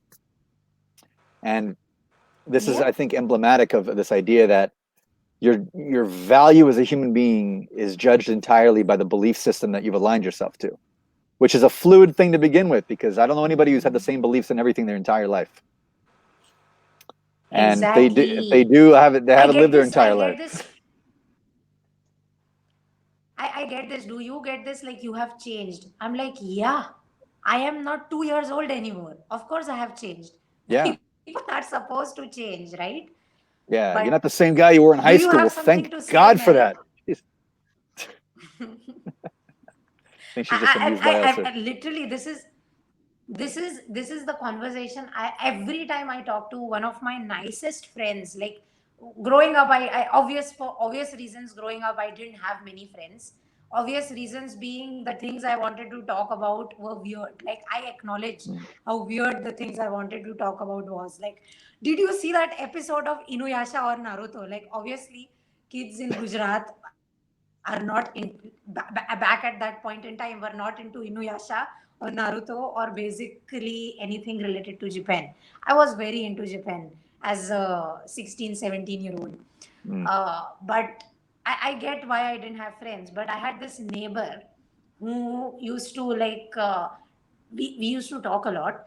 And every time I talk to him now, this is what I get. You have changed. I'm like, yes, dude, I'm not 16 years old anymore. Oh, of course, I'm going to have some form of emotional maturity that I didn't have as a 16-year-old. Yeah. Which made me say the most absurd shit out there. Not that I don't say absurd things anymore. I do. But then if you talk to me at 36, that's how it's going to 37. That's how it is going to be. Like, I will change from what I am right now to 37. Does that happen with you guys as well? Like, do people ambush you with this? You have changed, as if it's a all the negative time. thing. All the time. Yeah, that's why I ended my marriage. Mic drop. Mic drop. I can't follow that. I got nothing. The truth Mic is drop. always That was a one mic thing, drop. hey? Damn. Yeah. I've seen That friends was a mic change. drop. I have seen them attacked viciously for changing. I've seen people change their political ideologies. And because I basically grew up in a very political world and early in my career, these are the friends that I made. And I stayed in touch with all of them. And some of them are steadfast and some of them aren't. And it's just the nature of the world. It's the nature of living. And the ones who've gone like off the reservation, who've decided to go their own thing, they are just bombarded. They're ambushed. I mean, they're like, they come from all over. And they say, you've changed, you've sold out, you've this, you've that. Well, no, they've evolved their thinking. They've lived life. They've seen other perspectives. Exactly. I happen to not agree with a lot of their new beliefs, but I didn't live their life either. I don't see things through their eyes. I don't see things in their shoes. So who the hell am I to judge what somebody else thinks about something? They've come to it from their own experience. And if they think this, what I think is an absolutely terrible policy is a great idea, I'll discuss it with them. I'll give them my peace of mind. They'll give me theirs. We'll probably agree to disagree. But I'm not going to attack them for believing it now because they didn't believe it before. It's not my place to do that. Pretty much. Yeah. So when I tell people that I am friends with people who voted yes on leave during Brexit and people who voted for Trump, I get such nasty looks from the editors, and I'm like, you are not supposed to make that face. Your Hmm. job is to have the story, Hmm. not just Mm. present opinions about the stories, right? And they make that surprised Pikachu face whenever they realize that the hate that people have amongst each other is spiking. I'm like, no shit. Mm. You guys are contributing to this by Absolutely. only showing opinions that align with Yep. your opinions. And Yeah. it's Well, we, unbelievable how I have to have this fight with editors. With this is why yeah. I'm doing my own website. I am They should know so better. flipping tired. They should know better, right? Like a 27-year-old sees how you are literally causing people to hate each other when Mm. ideally your job is to inform people, and Hmm. you are criticizing those who are actually, like, if we really think about it, these people are victims of the information that you guys are putting out, and you think they are Mm. deplorables, right? I'm like, I don't get this Yeah. phenomenon at all. I think Crystal had the nicest thing to say about this. Crystal from Crystal and Sagar of the Hill, Crystal with a K, I mean, that's an unfortunate name. Bill But Crystal? oh wait, No. wait. Pardon? Is it Bill Crystal? I missed it. I don't Yeah, really no. know her first name. Oh, The first name is okay. I thought you were talking about okay. Yeah. Crystal from The Hill. The Hill is like a media platform, a new media platform where basically they give the news and then they say, in my opinion, they use these words, which is something I like, because they are literally telling you this is opinion, this is not Mm. news. Anyway, so what Mm. Crystal said was, we should stop hating each other and hate the elites. And I really love that because Hate the what? Sorry. base hate we Yeah. should stop hating each other, and Mm. we should instead hate the elites, Elites. Yeah. elites. Sorry. Yeah. That's okay. I Okay. Yeah. understand I have an accent which is difficult to get, specifically when we take My into mind's in two account that I places. mix Don't worry. British and American English sometimes combines for me. So It's yeah, because you're I like say this small on the screen, and when people speak, oh, I kind of half lip read oh. to try and process the auditory information. So I'm just like, what? Yeah. No, it's Am I interesting. bigger now on your screen? Yeah, you are. Jeff and I actually had a Okay. So I conversation I had about no idea why my phone people was Hmm. vote the way that they okay. do. Yeah, Okay. it was interesting. So give And us a TLDR. it all Give came, us a too it long didn't read version of that. survival, protect, you come first. Oh, I see. That might be too short, but So yeah. basically, no, That's the no, essence that of it. makes sense, right? Like you want your Yeah. article to get views, and you're not going to get views with pure cold hard facts. Hello, Miri. We've got Miri. Do you want to jump on? I'll send you the link. You know, it Yeah, reminds me yeah, of a. but she has to want to come on because she'll have to click the link. Go ahead, Jeff. Sorry to interrupt. No, it's okay. I had a very interesting conversation with I think Mel, and tell me if we discussed this. A friend of mine, she is from the state of West Virginia, which is very pro-Trump country. It's coal mining country, very blue collar, very working class, and Yeah. I think we were talking about this, right? And like how Mhm. their entire life and livelihood of that state and almost all the families in it rely on fossil fuels. Mm. In 2016, Trump said, I'm going to remove all of the Obama regulations around this, and I'm going to let you mine coal to your heart's delight. You're going to reopen the coal mines. You're going to do all that stuff. Hillary Clinton said, not a chance in hell. We're going to move away from fossil fuels. We're going to move totally to green energy. So I have a friend, and she voted for Hillary, but she's from that area, and her whole family works in the coal mining business. So she was on a screed the morning after the election, and she said, how can these people vote for him, not taking into account the needs and the wants of the LGBT community? How can they not think about immigrants? How can they not think? And then she's asking the question, how can these people not vote on behalf of these people? So I just presented a counterpoint, and I said, that's a fair question, but let me ask you this: why did those people vote for Hillary, not thinking of these people? Yeah. Because if you voted for Hillary Clinton, why do you hate coal miners? Well, I don't hate coal miners. Well, you voted for her, so you obviously do. And then it just kind of opened her eyes for a second, realizing people don't vote from a place of hate; they vote for a place of self-preservation. Yeah. And it's funny. I think it was actually this morning, one of our Linky Fam members in America basically, reiterated that for their own kind of personal reasons as to, why they think certain candidates are shit, and why, they all might be, crap people, but it's the policies, the ones that affect them personally, their work, their livelihood, their families. Yep. Simple as that. That's really it. So, yeah, you can't. I can honestly say I've never known a person who's ever voted from a place of hatred for somebody else.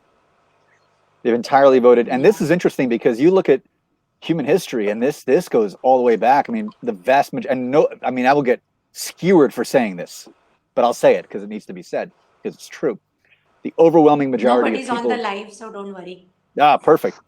The overwhelming majority of people who voted for the Nazis did not do so out of a place of hatred for Jews or gypsies or anything like that.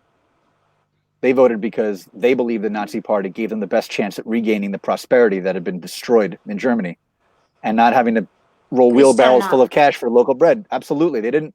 Of course, there were a few, but a vast majority did not vote from a place of malice or hatred. They thought the Nazis were the best path to self-preservation. Now, that gets into the debate.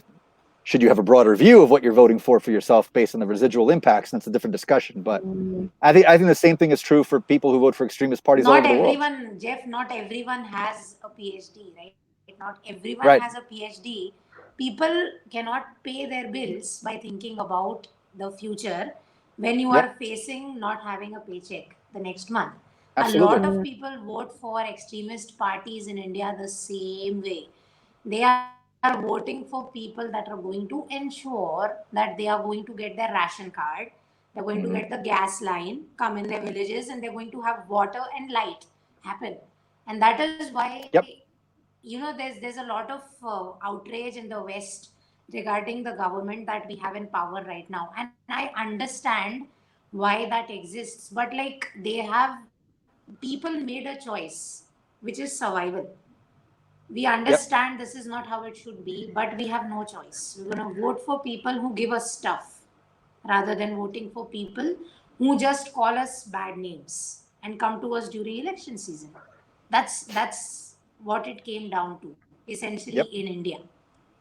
Absolutely. That's how Brexit happened. Probably is going to come down to for exactly one party, the one that won, talked to the most ignored section of society that actually goes out to vote. Yep.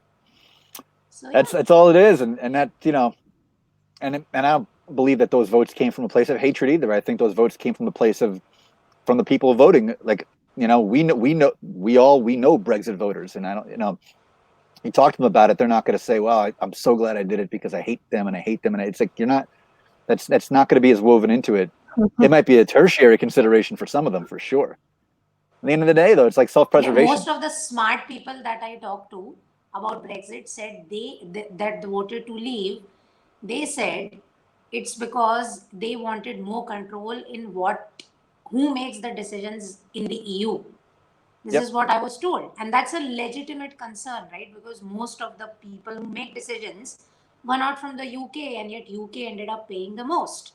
So that is why people with degrees and insight and foresight.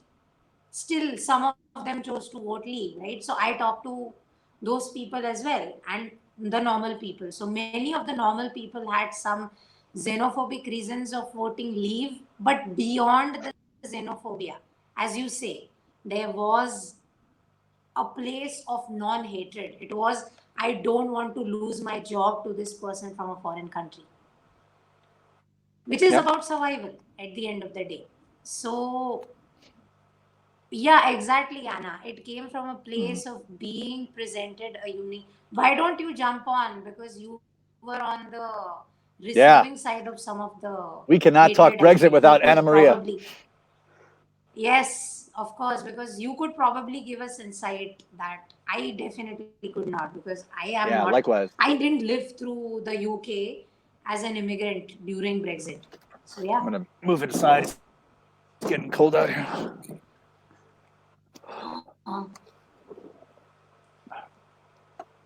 Yeah. We started talking about writing and we are now talking about Brexit. So Well, it's a good fascinating insight stuff. into how our conversations tend to go. Absolutely. Yeah, pretty much. Ah, There we go. as soon And- as they do, and if you are up to it, do consider, if you're up to it, definitely, come and show us the other side, so to speak, because the one thing that I love about podcasting and live streaming and all these things is that we don't get the snippets, right? So what the news does in this awful way is they will do an interview of a person, and the interview generally is anywhere between 20 minutes to an hour, and what ends up on air is 16 to 20 seconds for normal people, not for the experts, for the normal people. So they don't show the conversation where the journalist is very intentionally goading the person on by saying certain inflammatory things. And when this person blows, when they blow their top and say something, that's it. That's the part they show, which is Yep. awful, right? So Absolutely. we don't really have nuance from, ooh, yay. We don't really have nuance from a lot of the conversation. Hi. Hello. Wait, By let me saying turn this off. certain inflammatory things. And when Yeah. Hi. I'm gonna be a bit quiet because they're still trying to fall asleep. we understand. Can you hear me? I think the wait. quiet voice, Yeah. the quiet voice with the dark background is going to play really well into this conversation I from think so. an Yeah. optics point of view. It's very Halloween I style. think so too. Yeah. You might be dreaming about me tonight though, so watch out. I not to be labeled as a creepy person, but yes, it would be amazing to dream about you, because you inspire so much creativity. I think, yeah, having creative dreams about creative people would be awesome. I have creative dreams about you too, Vinay. Aww. That's so sweet. By But the let's way, not go I there. don't think I have told you guys this.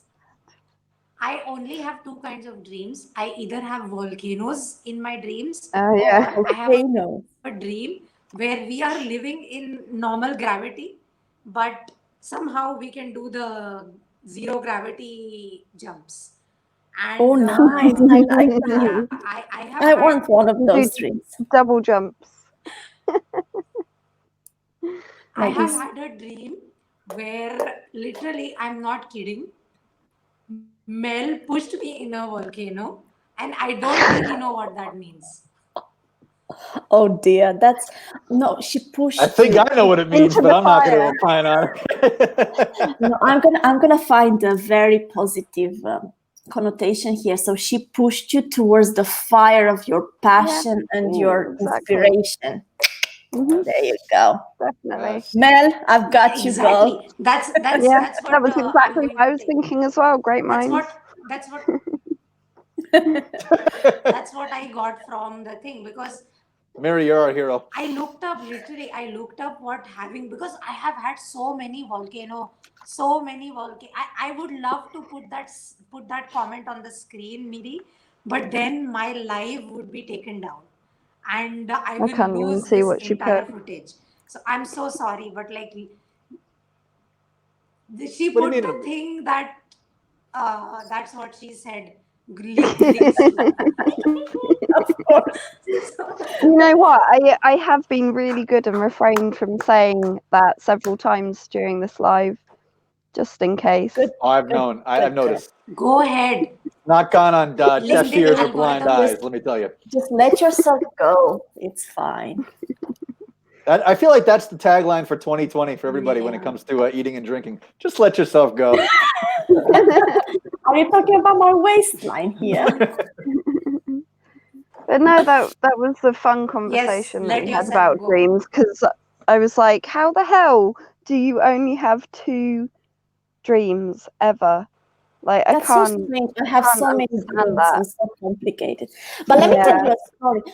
Assuming you're talking about always have volcanoes, I'm gonna let me try to interpret it here, right? Because it's really, it reminds me of an exercise that I did in an art therapy class.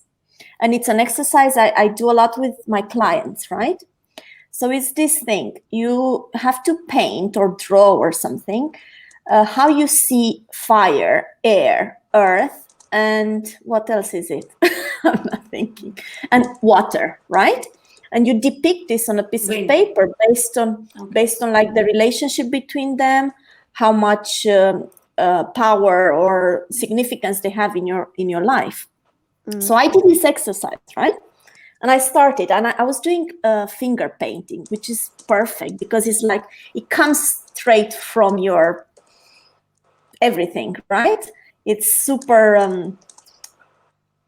I don't know, primal. It's very physical. So I did this thing with my fingers. I wasn't even talking.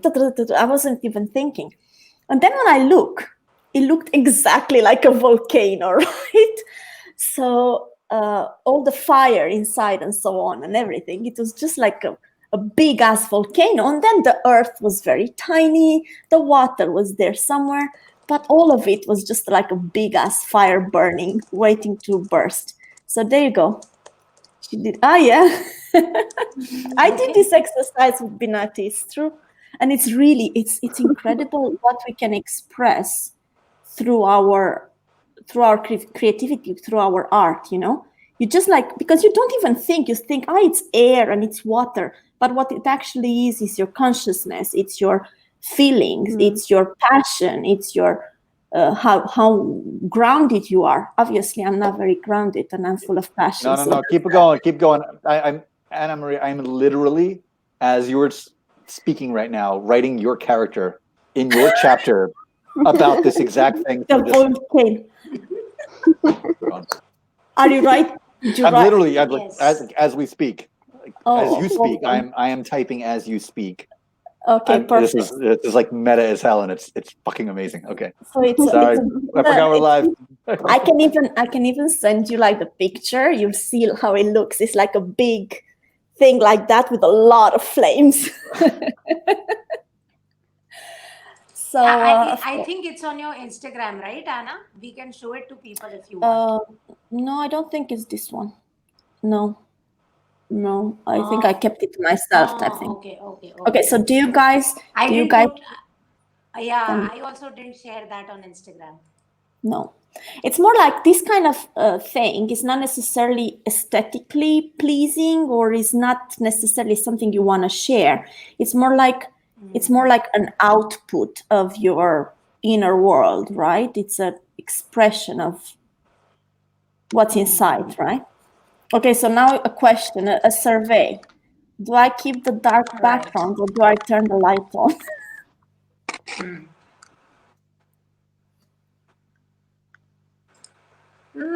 I say background. Sorry? I'm losing you a bit. I say keep the background. I think the other two are busy typing. Yeah, no, you got cut off a little bit. Jeff looks very focused. Mel looks very that's focused. because I changed the alignment of my. Do you know what? Yes, it's so they are. freaking I weird. know for a fact that Jeff is writing our characters. Yeah. I didn't. My brain, my brain is so chattery all the time. I know. Tell me about it. And yeah, and just having peace and quiet to write, like I did earlier today. It's brilliant. But then there's this weird thing with like the creative energy and stuff, and I've I don't know how long in the last maybe coming up for an hour. I just started typing here and there more stuff. That's cool. My book, and I've written over 500 words with constant chatter, real, actual, physical Chatter. That's nice. Do you know like, what? wow. I find it that sometimes when you're around people in a public space, listening to all that chatter, it actually quiets down the inner chatter, and it helps you focus. Not for me, but I think it's more the sense of The kind of topic energy. and the people, and the creative energy sort of thing. It's like I am distracted because I'm like listening as well, so I'm not fully focused, but what's coming out is exactly what needs to come out, so that's good. That's nice. I am working on something now as well. But I am in the boring part, guys, which you know very well. I'm in the editing stage, so I'm like, no. So I think I might be hiring somebody to do it for me because I just edit too much. It's just like, no, not for me. I am also in the process of last edit of a client's book that is supposed to go out in 24 hours. And I'm like, oh my God, I can't read one more line. I can't. And this is a book I've ghostwritten for someone, but it's unbelievable how much I hate doing the final edit, which is like the fifth edit, because I am at my limit at that point in time, because it's like, oh my God, I can't read the same thing again and again and again. And it has to be done in a span of like 6 months, right? So you always leave it for the last minute, isn't it? Yeah, but I mean, like the first kind of edits are fine because you kind of start putting I'm waiting together for the procrastination monkey. Yeah, the adrenaline rush. Oh, I'm getting some messages here. Let's see what's going on. Hi, dear. Shall I brave it then? Shall I brave it though while I'm here with you, or shall I write for my novel? Brave what? It will be high, dear. What are we braving? To edit my chapter. I have a chapter. I tell you what, editing is so much better when you have company. True, right? So maybe just give it a try.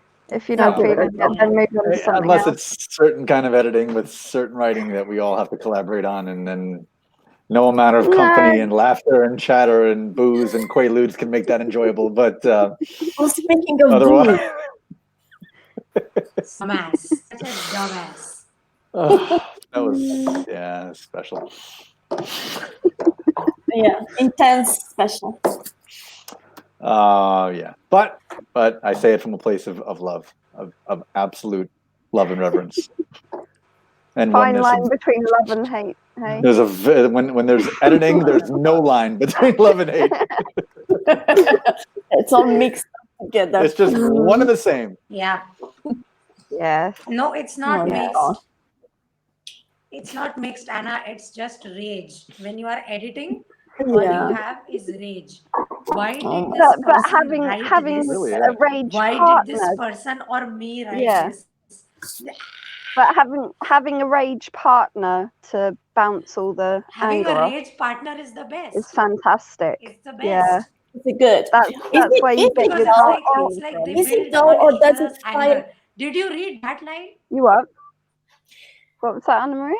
I was saying, does it help though, or does it fuel the anger or the rage? No, it helps. It helps because the rage turns into laughter. Oh yeah, that's good. I guess it depends on But the part. you don't stay mad Because for you too feel long. like you were not the only one.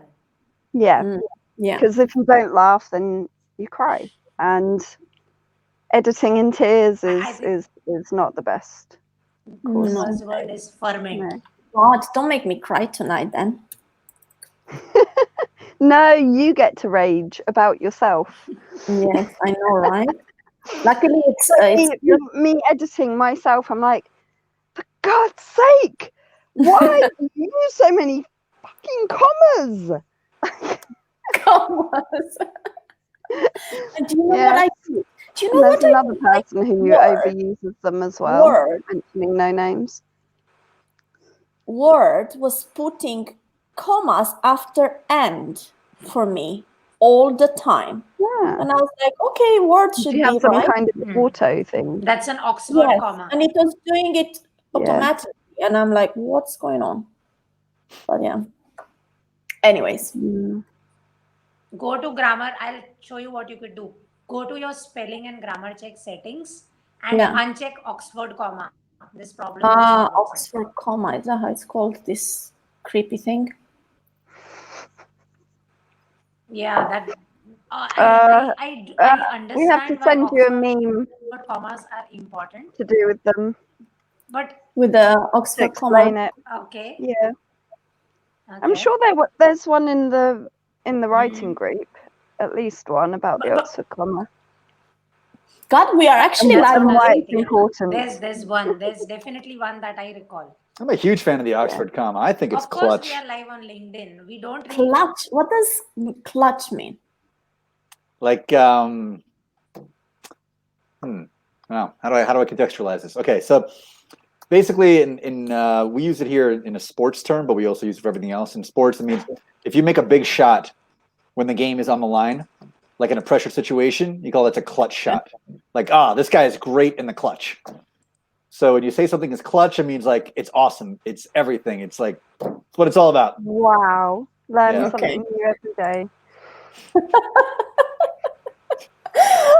But when you said this guy is good in the clutch, sorry, but You were thinking something else, weren't you? I lost you right there. I'm sorry. Mel, your cue. Mel, What? No, I'm refraining. Look, come on. Hey, she's I'm live on thinking, LinkedIn. look, this is a professional. You've chosen now to guys. suddenly Come change. on. Come on, give the audience what they want. They know the deal. We're all grown ups Well, here. do you know what? I'm gonna grab a beer in a minute, so maybe after I've had a beer, I'll Probably it will all come out. yeah. So we're actually live right now, right? And I'm drinking Yeah. gin. I'm wearing something that looks like I'm wearing a pajama, right? But it's okay. But it's the new LinkedIn. The new LinkedIn is just come as you are. How much you are, yes.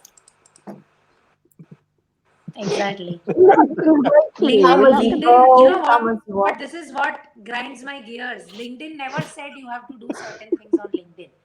This is people who are saying this is what we do on LinkedIn. The LinkedIn police? It has community guidelines. Oh my god! I think we should be a I did hashtag a rant defund about the LinkedIn police. recently because I'm gonna put a banner up right Do it. now Do it. because it doesn't Go for it. fund the LinkedIn. So I'm supposed to write right now at the There you beginning go. of my chapter, like where I am at this moment in life and how good I'm doing, how well I'm doing. Right? How successful I am, right? Okay. Yeah. Let me pump myself up. Yes. Do a little bit of this as well. Yeah. I'm all Empowered woman. fit. There you go. I've overcome all obstacles and I've got this. I've got this. All right. I'm doing it. I gotta say, it is so freaking cool to get the band back together again like this. I know, right? Yeah. I'm sure the This is entire good. world will see sometimes, maybe. This hit me all in all the feels right now. Oh. Anna, we are not that popular. We are not that popular. No, I'm sure there's We- nobody watching, right? Is there any- Zero, right? Maybe Yeah, Miri. I'm pretty sure there's nobody watching. Perfect. Because no, the reason why we don't have many people watching is, first of all, the region that this live is going from is India, where Yeah, and it's it's 3:50 in the morning. Of course. That's fair. I should So, share a link on. basically- I my didn't tell profile. any of my No, nor did I. contacts that I'm live. So Can this be shared live on other people's feeds too? yeah, they can uh, restream the stream. Yes. Like if one of us were to post a I'll link see if to I it, can restream reshare the it. stream. Yeah. So I'll tell. Well, you can put the link, and Yeah, people will you just come to can't- Binati thing. Oh, I'm watching us now. I did put it on mute, so. Or if somebody has a live stream as well, they can Sure. restream the oh stream. Mel, you voyeur, you I know. If you're watching us. you like to watch yourself. I I've like got. that. Yes. No, I like to watch the three of you twice. Oh, even Who worse. wouldn't? I mean, let's be honest about it. Who wouldn't? Real talk here. Fair enough. Fair enough. the "that's Absolutely. what she said" joke is kind of getting layers now. That's what she said has become its own meta thing right now. It's a beast that is begetting Yes, itself. Of course, of course. Yes, for Um, sure. Okay. God, now you've shifted the mind. I'm even looking back to the comments now. I was a Romanian inside the whole mess. Ah, jeez. We're talking about the Brexit. I know. Yeah. What did you think? Yeah, exactly. Vampires or Thank you, something? Mel. We were Thank basically you, Mel. talking about how Good crowd. Good crowd. All right.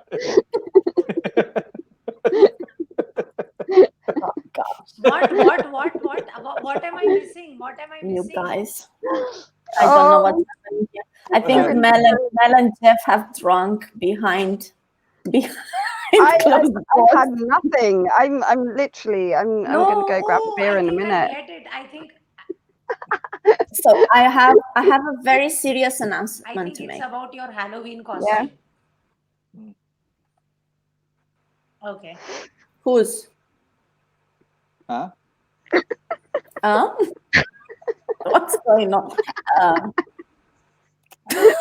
My serious announcement is about the fact that I have no I alcohol didn't get in the it. house. What? Mel is dying. You What's have happening? what? Mel, stop laughing. We can't hear I'm what she's going to. saying. It's okay. I'm gonna step out of the room for 5. Okay. Mhm.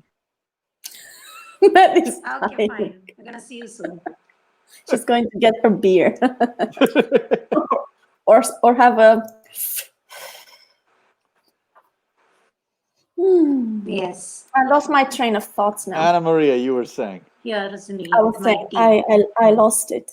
I was saying that I have no Romania. alcohol in the house. I'm absolutely depressed. Oh, that's a catastrophe. Zero alcohol. Zero. Somebody is like me. There is no alcohol in the house. In the dry state of Marbella. I had like this much of gin. This much.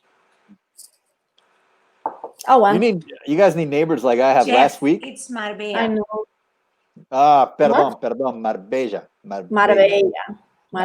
Or Marbella. Well, I say like the Cubans say it, Marbella. Marbella. So, are you writing or not? What's going on? Yeah. Nice. We are writing. You just met somebody I put my other keyboard in a on. place. I met somebody. Who did I meet? Somebody you know. I want to know. Tell me. Text me. Who? I'm only gonna give you a hint, but I'm not gonna tell you. It's what is that music? Oh, that's me. I don't care. It's somebody from the People's Poet Group. It's somebody from the Oh. Chris, right? That's it. No. I'm not giving it away. Oh, know this I person. think I know. Okay, I'm not gonna say that. That's it. I won't. You'll meet them soon enough. God, I'm too curious. So when can I read? Are you gonna let Well- me wait until the end? Benatti, what do you think? Do we get a rough draft after these two before we edit, or do we go to town and then get it out? Where's your brain at on that? About what? About my book? Do we About before what? about my book? Mm, Before you and I edit, do we allow Anna Maria okay. and Mel to get I a sneak suggest, peek? Yes. I think you should Yes. first, basically, Yes. Yes. before beta Yes. reading Yes. begins, you have beta read, like one level above beta reading, you have alpha reading, right? Which is Yep. like the paid version of beta reading. So alpha readers will pick the book up, original manuscript. Mhm. Then they will check the edited manuscript. So like generally, sometimes you hear this, right? I dropped my editor. Mostly people drop editors either if the editor kind of was shit and was not following instructions and was not really doing anything other than grammar edits, or if your alpha reader suggests the editor to be dropped. So we could do alpha reader for free. So we can call this beta reading plus. Mhm. I definitely sound like an alpha reader. I'm an alpha female, so there you go. I think their feedback would be really good too. There you Right? go. There you go. I think Yeah, you can, okay. you Of can course, even of course. share. And you could we could take their inputs on literally like whatever it is which pertains to the tone of the story, and like don't tell them what the story is about. So this is what I've done. I have told Jeff, don't tell me the plot, and if I can guess the plot at the end of reading the book, his book did the job it is supposed to, right? Mhm. So do the same with them as well, so we can get accurate feedback. Okay. Cool. So you don't get any more. That's it. It's cut off until you see the whole thing. That's annoying. Yeah. It's gonna be done soon. I'm about No, that's not. That's I'm like 75, 80% through with it. So Yeah, but it's still a process, right? it's a process, but I'm what I do is I also kind of like I have a 12 steps of Christmas way of editing. Which is what? okay. So you guys know that song, on the first Yeah, day on of Christmas. the Okay, first I so- know, right? right. So it's like you do the first day, and then the second day, and then you sing back the first and second. Then you do the third day, and then you sing back first, second, third. Then you do the fourth day, and then you sing back first, second, third, fourth. Then What the does fifth, it you mean sing sing back. back? What does that mean? So like you sing like a new verse, but then you sing all the verses leading up to that, and then you sing a new verse, and then you sing all the verses again leading up to that one. Then you Yeah, sing but a new verse. how does that translate into editing, Jeff? So what I do is I write a chapter, and then instead of keeping writing, I go all the way back to the beginning, and then I read it all the way through up until that point, and then I write the next chapter, and then I go all the way back to the beginning, and I read it all the way through. So I edit as I go, because what I do is this is the best way to make sure I don't spend a lot of time writing a bunch of shit that makes no sense in the context of the story, and it gets like clear alignment to me, and I make sure like I'm staying on track here with kind of what I want to do. But Because if I don't you take it, think, now I'm gonna challenge you, right? Because that's kind of my prerogative in life. Don't you think that maybe if you always do this process, that you might miss some like epiphanies in the moment of just like moments that could be added to the book? well, yeah, I don't read it back while I'm in the middle of writing the new chapter. Like while I'm Okay. immersed in the new writing, I never ever refer back to it. I only refer back after the chapter is totally done, Okay. and then I kind of go back, and I don't actually read the whole thing like word for word. I kind of like just browse through, just kind of And scan just it like, just to make sure like oh, the it general sounds cool. idea. Yeah. Now there's a lot of twists and turns in the story, so it's not like one big boring line. Of But I want to course make sure not, the yeah. twists and turns are still at least generally consistent sense with together, plausible within the general story. God, it's so funny that my process is. I mean, I haven't written a book yet. I'm now in the process of doing so. But me, I'm just like I get snippets of moments, and I just write those moments, and then I kind of now I'm doing a puzzle of trying to piece those moments together and put them in an order and building bridges in between them, right? Yeah. So it's another way of Much more weird though. Absolutely. Wow. And the challenge I'm finding right What are you now is talking about? a lot of I still have a lot of characters. Hmm. That was a lot of characters you got. Are you getting lost now?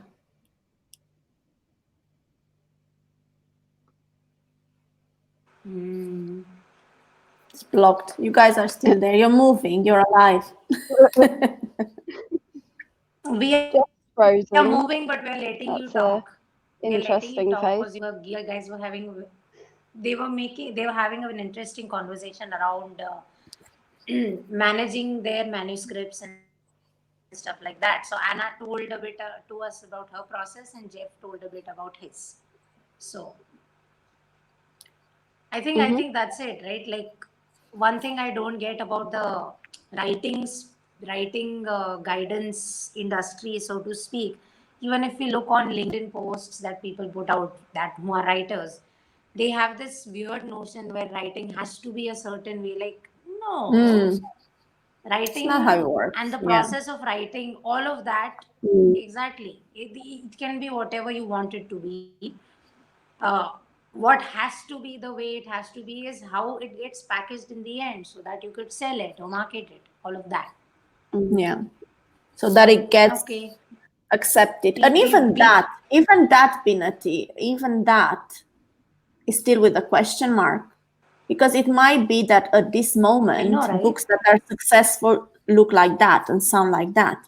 But look at so Yeah. many authors that Oh, are coming in now, and they're not, it's completely out of that model, right? And they're successful. Because I know. every day, We've had that I know. every day conversation. we Me and have, Vanessa. exactly. Every day we have the possibility of just fighting the status quo and just doing things differently, and that's that. Mhm. It's not the safe way, Somebody right? said something. Yeah, there's this guy named Saurabh Pant. He said something amazing on his YouTube live, which was everyone that gives out publishing advice is not giving out advice, they are giving out opinions. Because no one really knows how publishing works other than the people in the room, right? So Exactly. The ones if making you the are going to decisions. actively make choices, Yeah. if you're actively making choices, assuming that the people in that room are going to say yes to your work, I think you are not letting your work advocate for itself, you know? True. So basically, yeah, you are It's not the absolutely easy. right. It's You not should the just easy do way. your It's thing. not the easy way, No. but it's like it's the But breaking barriers way. Is the Yeah. transformational way. yeah, and this is why I find sort of the traditional formats and stuff insulting in a way if we're being told to do it like that, because I take it as an insult to my writing that it's not good enough to do it differently. Of course. Yeah. Yeah. No, I So get it. yeah, and then We got that that just makes feedback, me right, Mel? even more stubborn. Huh? Yeah. We got that Yeah. feedback, right, Mel? Yeah. On Yeah. one of the books. Yeah. They literally wanted to gut our book to pieces. Mhm. And that was a decision. Sorry, Jeff. Okay. That was That's a good. decision that was made essentially to sell more books, which is important. I get it. But So it would shouldn't change the writing whole be the thing. priority? You know, that is a question I often have. Exactly. Yeah. Yeah. I do believe there are a lot of That's publishing. such a deep question. Right back. I think there are still there are publishing houses now that are quite revolutionary in the sense of they're really accepting like things that are a bit, because they're a mixture between like self-publishing and traditional publishing, you know. So they let you have Vanity more. Press. Yeah, there you go. I don't know any of these terms. That's I'm very where new. you give them the manuscript. Yeah. You literally hire this publishing house. They will publish your book. And when I say hire, it means you have to pay them. But Okay. every iota of profit that your book makes comes to you.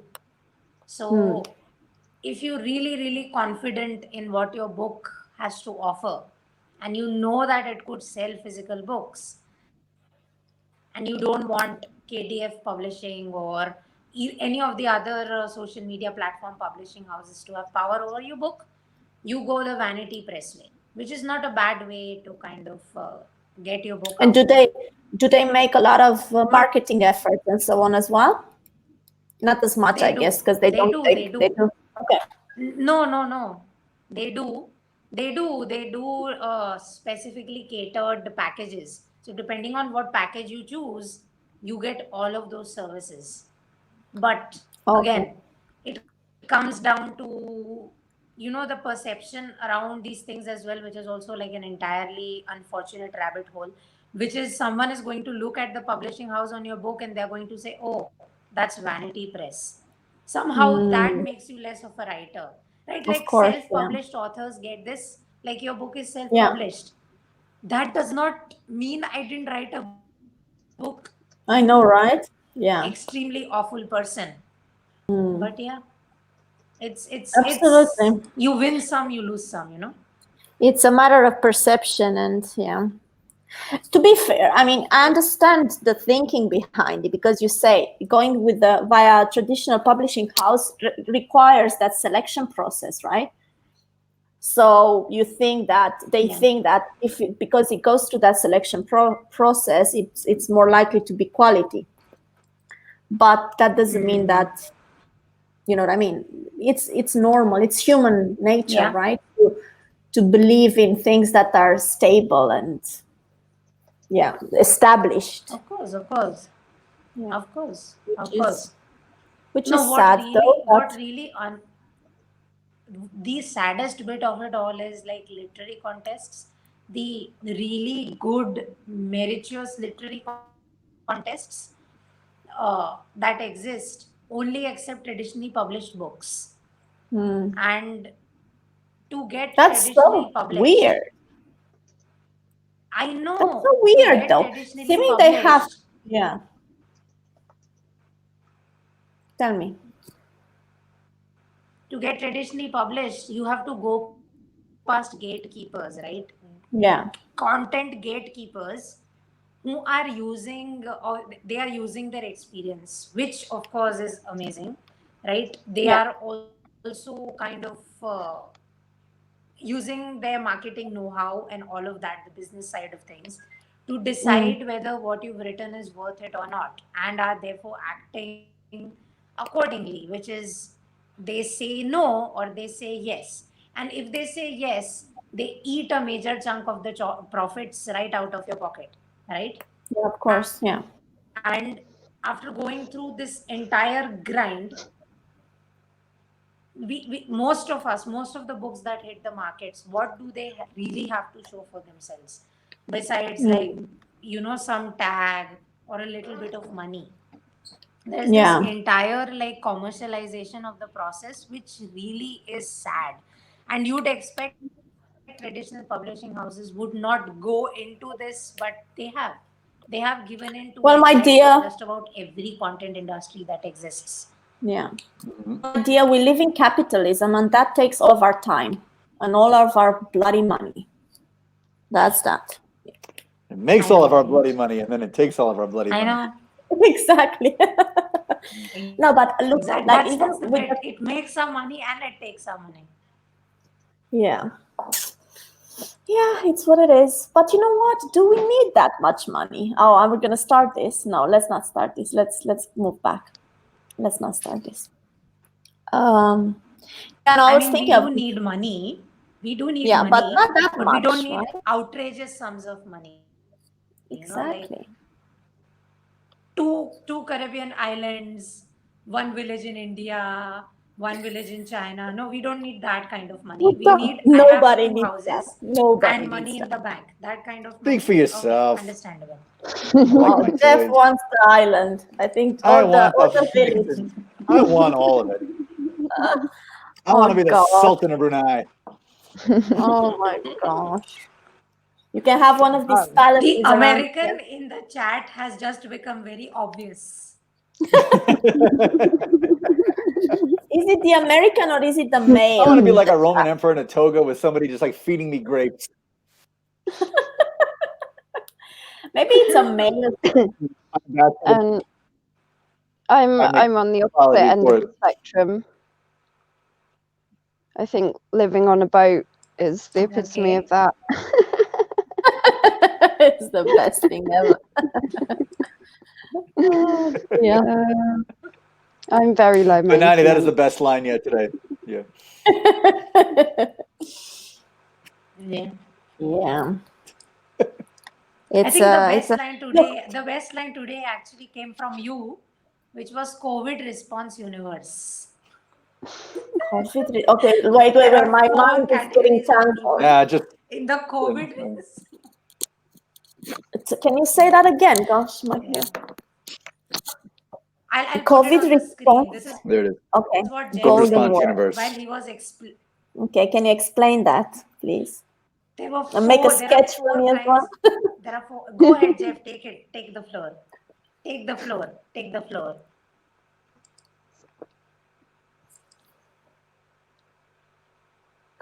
Why is he silent? I like Is that. he frozen? I think he's He's frozen. frozen again. He froze. I think it was too much to be put in the spotlight like this.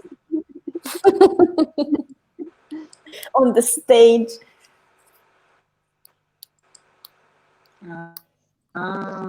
Basically, what he said was there are 4 kinds of people. Like you have the extremists on 2 ends, people who say only stay indoors, or people who say only stay outdoors. And then there are people in the middle, and the people in the middle also get branded as the people in the corners, which is such a fascinating. Because we don't like middle concept, anymore, darling. We which don't like explains just middle. about everything. We don't like middle. Middle is I know, Yeah. right? gray. We don't like gray. Gray is boring. What is that? We like dichotomies. We like black, white. We like hot, Middle cold. is middle is like Middle a is beer boring. punch. What? I literally this week, and I'm not even making this up. The I have seen. Go, I'm sorry, but Nani, what are you saying? I said the I'm not middle is joking. like a beer punch, like the big A fat beer belly. blobby Yeah. tummy you get after drinking. It's true. Okay, It yes. is, and it's fluffy. But it's fluffy and comfortable. Yeah. Yeah, This but week is people nuts. don't I have seen. focus on that. They focus on you. It's a No. Yep. I've literally, and it is not an Yeah, go for exaggeration. I wish it were. I have seen this week 68 million people who voted for Trump branded as Nazis, and 72 million people who voted for Biden branded as communists. This is With a this is straight like face. blowing my I've seen mind, this. This is blowing like my mind. emblematic of this madness we're talking about here. And it's global, Jeff. It's Like, yes, global. absolutely, it's global. It's It's global. definitely global. It's nuts. And It's scary crazy. as hell. It's But scary by as the hell. way, Jeff, there's a Trump temple here. It's like Look the it up, disease I'm of not I know. otherness. You know, the They disease built of it just for him on otherness. his visit, right? Gosh. Well, I think it was Pardon? reciprocation for him building the Taj Mahal in Atlantic City. I haven't watched Did you any know that, of it. Panati? No, but there is a temple in Telangana where Trump is worshipped as the god. Look it up right now. I'm not kidding. Okay, I gotta look this up. This is, and I gotta It's very screenshot this recent. once I do it. This is Yeah, you send it amazing. to us. I'm reading writing my chapter now. Do it. I don't want to I'm talk not kidding. politics. Politics gives me heartburn. Oh, so we're I'm not gonna- talking politics here. We're just talking madness. Here we go. Got it. Oh, madness! Busa I like Krishna? madness. What? Oh yeah, we're not opining about politics. We're just observing. Okay. Let's- yeah, here it is. Oh, this is amazing. He stopped eating after he got the coronavirus. That's interesting. He thought fasting is going to The kill world. it. This is what I'm talking. The world is a spectacularly amazing, crazy place. and it's like we joke about our Florida man stuff here, but I know. our Florida man stories can never compare to like a 30-second snippet of anything Bonatti says about anything that happens there. True. Yeah. Mad. It just- world. That's Ed. the thing, right? Certain things are so normalized. Yeah, pretty much. I want that guy to build me a temple. Thanks. That'd be awesome. I mean, Oh yeah. you can PayPal him like No? $10,000 or something, and he'll do it. He will do it. Look, if he's gonna build temples So this is about very guys from fun. Queens, Hmm? I'm saying if someone's get if somebody in India is gonna build a temple about a loudmouth from Queens, then why not me too? I'm just saying. I think Makes perfect sense. Exactly. Perfect sense. That's what I'm yeah, saying. I don't think PayPal him it's some unreasonable. cash. Just saying. He will I be think you should extremely build it motivated yourself. to build you your temple. You know, I probably should. I think it'd be cheaper to just just like go there and hire somebody to like hire a it. team of guys and build it. Exactly. Why wait for other people? I to don't do have that it? kind of an ego. It's true. No, are you sure? I don't need it. Can I you don't say need that it. again It's with a not like an straight ego face? thing. Look I at just how want Mel it. looked at you. Look at how Mel looked at you looking like this. Like, It's not lost on where me. is that lie coming Oh. It's from? not. You know, some things in life you don't need, but you just want, right? Mm. Yeah. Yeah. This is one of them. I don't need a Yeah. temple of myself in India, but do I want one? Very much. But your So, head I'm says, just yes, you do. very much. Bonatti, Just now that you imagine planted what this would in my happen mind, when you I come visit India. epic. Okay. Imagine a so selfie Jeff, with that thing. Here's an idea. You are writing a book. Build yourself a temple in India in your book. Who's stopping you? Like, Yeah, that's Yes. There you go. It's a cop out though. Because anybody can write themselves a temple in their book. I need somebody to get out there with his bare hands and build me the damn thing. do you, Jeff? And stop eating if I Do get you sick. not understand the power of fandom? Do you not understand the power of fandom? Of People what? are going to read your book, fandom. then they are going to become your fans. Then they are going Oh, to Mhm. fandom. Gosh. And then they will Good build your point. temple Like for celebrity. you. start getting tattoos of stuff you have put in your book. You know, and then Quotes. they are going to reach the ultimate stage, which is worship. We worship you. And our that Father, is when they Goddess, build you the God, temple. This whatever is it when the is. temple building And that's kicks when I in. get the temple. Exactly. So you still have a few And steps all- to. So that So is there's the still Yeah. long game. a That is the temple long here, game. which doesn't involve paying this guy. Okay. They're still there in the All right, in the that's And good. start. You then made you my can night. do amass your own Exactly. followers. You can build your own little cult. As I've been hearing all week, there's still a path. There's still a path. So I have this thing, I right? love it. I have this tool. So I said do a quadrant, right? Things I need to do, things I want to do or to Mhm. have. In your case, the temple. Things I wish I had. So it's kind of like a fantasy thing. So now you have to decide whether it's the fantasy or is the actual things that you want and want to go towards, work towards. Mhm. So think about it. Is it one or the other? Are you going to make a plan towards achieving this goal? The book is the plan. The book is the plan in action. Okay, so the book is going to make you achieve your actual goal of getting a temple, right? I think so, at least according to what Bonatti's been telling me. That's how it works. Yeah, makes sense. Makes sense. Hmm. Oh gosh, I'm just like, So there's a very controversial, non-funny fact now, which some people would probably brand as, "Ooh, the atheist is being an atheist." Most of the temples and places of worship that exist, like there's a phenomena referred to as theism, right? At any point in time, a person does something so ridiculous and something so beyond the comprehension of human man, and 200 years pass by right? And then people are like, oh, there was a man or a woman who did this XYZ amount of years ago. And so that person couldn't be human. This person was superhuman. And like a good example of that could be the Queen Durga, uh, who had the dominion of Kolkata at a point in time in the past, right? And Jeff, you went off. Did you go off on purpose? He didn't like this conversation. I can't hear you.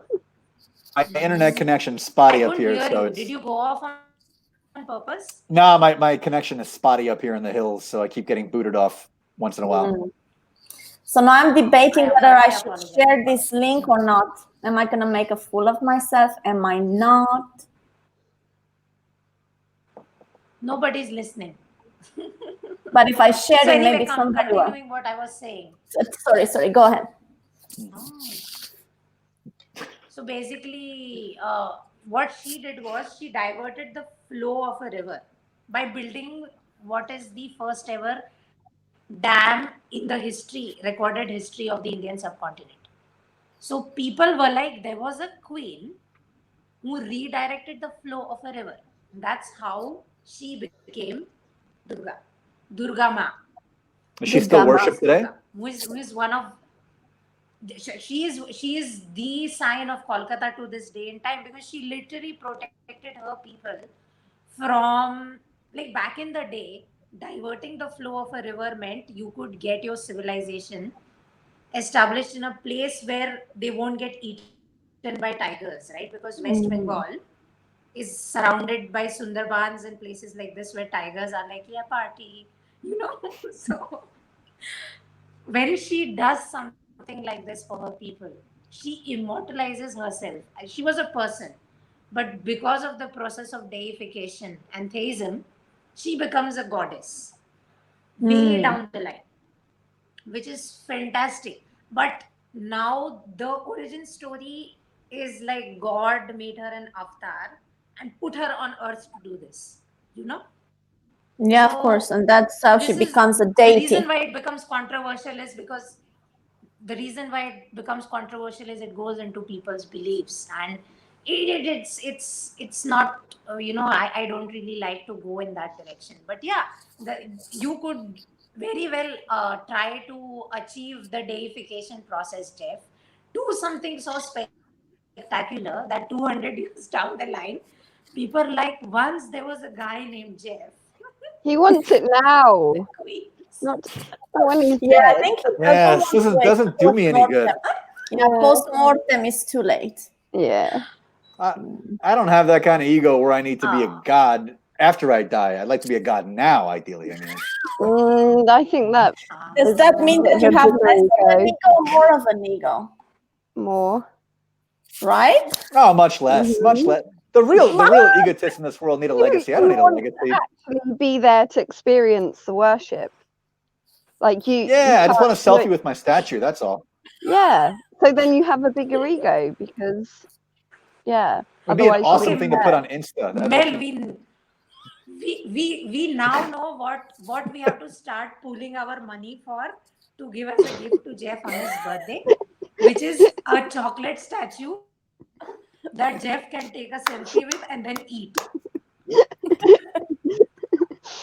Do like those photos where like you put it Yeah, you wherever have to put it. You have to Oh, put it looks yeah. bigger. so it looks big. It looks bigger than it is. God. I know. We're saving You know up. how to make a guy feel good on his birthday, let me tell you. When I get to eat my own effigy god statue, that's like as good as it gets. Right? So this reminds me of a story that happens in Mumbai. So there is this chef who carves the most beautiful Ganeshas out of chocolate. Okay, and this Ganesha is prayed to and like revered for 10 days.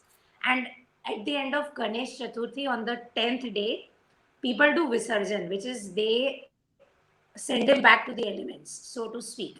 So generally the thing is immersed in water. This guy smart as hell guy immerses the The chocolate chocolate. Ganesha in cream. Okay? Hot cream.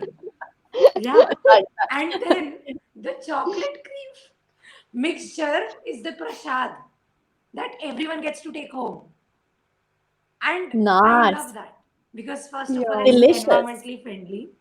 Oh my god, now I need to find People chocolate. literally Excuse get me. to.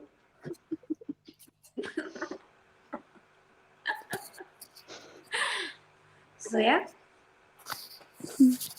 Creativity, my friend. Be as creative as you can, and someone will build you a temple. Probably we will. Amen. That's what Yeah. we could do for Jeff. A tiny little temple. All right, I'm gonna eat A chocolate. Zoom Do you want me to temple. turn off the? Do you want me to turn off the camera? I'm gonna eat chocolate. Do you know what? If you Do eat you know chocolate, what? we're gonna I've put. I've put got an ASMR. even better Hold on. idea. What? Hmm? I think that we should build the temple kind of largish pinata style. And so with the roasting, every single roasting it gets smashed. And then he gets whatever's left of it at the end, if there is Oh anything my left. god! I think that's Mel. I think that's genius. It's like therapeutica, smashing the ego. You're welcome. Uh-huh. Oh, goodness, that's a great idea. Yeah, This now is Jeff brilliant. can't wait for his birthday. I can't. I can't wait to be Bert- smashed. I was dreading this fucking birthday. Now I can't. I'm counting the days. Counting the days. Anna Maria had the best line ever. Yeah, and Which he works didn't as the hear it. perfect entendre. Yeah. What Can't did I wait say? to get smashed. Yeah. Which means two things over here. Yes, it does. Yes, exactly. We've adopted that word too in the last 10 years or so. It was never a thing, and then we just Yeah? picked it up. Yeah. Hmm. It's Another a good British one. invasion. It is a good one. Yeah. This is why what I really, really love about the Japanese, right? Because most of their vocabulary is amazing. And when I say most, I really mean most. Like if you look at their kanji for gate, which is no, so not gate, port, the port. The word for that is minato, The what? right? For what? For what? Literally, their Or word for port, port, okay. P-O-R-T, where ships and stuff like that dock. The kanji for that and the word for that literally is Mizuno gate, right? Which is water's gate. If you look at the way they make the alphabet, and if you look at the formation of Minato, Mi is like a short of Mizu, which is water, and Geto is gate. Their Okay. word for port literally means water's gate. And all of their words are like that. It's amazing. There's no confusion. There's no double entendres. It's all clear. Literally it's all clear. So it's so flowery in its structure and stuff like that. But you'll never have people who will be confused at the end of the conversation, if that makes sense, because it's fantastic. Yeah. Whereas with English, Clarity. it's depending on who you talk to, depending on clarity also and reach. I think English has a reach that no other language has. So every person who hears English is going to interpret English in their own color, and that experience is going to be kind of multiplied in the region. So the way Indians say certain things and the way we interpret certain things is very different from what English traditionally intends the word to be, and yet somehow that But that's the beauty of it, becomes a isn't it? structure as well. Isn't that the beauty of it, though? Of course, it is the beauty The of it. mystery of I it. think did I did something on Instagram about this, which is languages are amazing in that we started with grunts, right? We were going, that's how ancient man used to communicate with each other. They used to grunt, and the way they used to grunt used to imply certain things. right? Thank I you. know what you're thinking about with the grunt, Anna. Sorry. That's okay. And then from there we have the runic script, all the other ancient scripts. Sorry. Somehow Mel isn't laughing, which is weird. I'm in I another know, world. because here. she's not listening. She didn't No. pay attention. Sorry, but even the You word, snooze, you lose. the word is very, like powerful. The way it sounds, Overused. right? The word is What overused word? now. The word is overused now. Grunt. Is it? Grunt. I think grind more. What I Grunt. Grunt. I said grunt. Grunt. It's grunt. overused. Grunt. Anna, what people way? didn't used to grind against each other in the past to communicate. Obviously. So nobody was up in a club Going to a 200,000 years ago? Like this. Like this. Oh my gosh. How do you know? Imagine people start talking to each other like this. Don't. Like, oh yeah, how do I know? Like, oh my god, that's a novel idea, right? How Hmm. Our best ancient man guess. used to do pole dance against each other to communicate. Like, Body language. Body language. Yeah. Physical communication before verbal Yeah. communication. Of course. exactly. And- I think that's what Avatar did, right? Like the person connects their thing to the tree, which was like an elaborate Hmm. way to do like a sex joke. I don't really know what they were going for with that, but that's how I interpreted it. Like these people had a spiritual connection with the ancestors. True. But yeah, in a sense, that could be it. You could make humor out of it with a short story where people communicate with each other by grinding against each other, and then the book would feature in men writing women and women writing men subreddits simultaneously, which would be an achievement of its sorts. That would be interesting, the nuances of that kind of communication. Because, like, there'd be people who you wouldn't really want to do that. You'd be like, Ew. finger grinding. I think that's literally how animals communicate with each other, right? That's literally how animals communicate with each other. They, even with us, like if you have dogs and cats, they will literally come and rub against us, like Marking true. their territory. but that's how they communicate, like petty. Sniffing you. Yeah. So I mean, this idea couldn't be that far-fetched. Short story TM, where human beings communicate with each other by grinding against each other. Do you know what? And You could write that so well that you could put it in as an opinion piece in a scientific journal. Oh, I'm sure you can, yeah. Literally just like take the absolute piss but frame it in a scientifically believable way.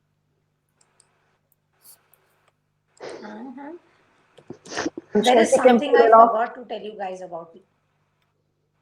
Oh, what? Yeah, hold on. Let me take my creepy notes. That sounds very encouraging for this conversation. It does. Right?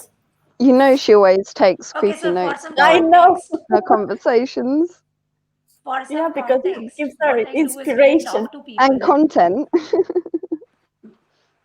when I talk to people, I have a habit of taking notes, right? And I always attribute who I heard what from. So I'm holding so many book titles for you guys because some of you have said the most hilarious things that could be the perfect book titles. So whenever you write your book and it fits into it, I'm going to be like, yes, I have this. My creepy notes got this. Okay, so So, then yeah, give me a name for a love book. For a romance novel.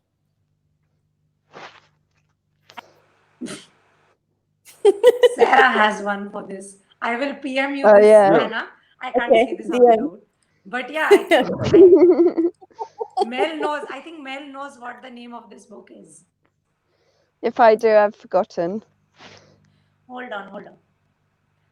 So I'll PM Oh, all three of you. Okay, DM me. I need to leave for a bit.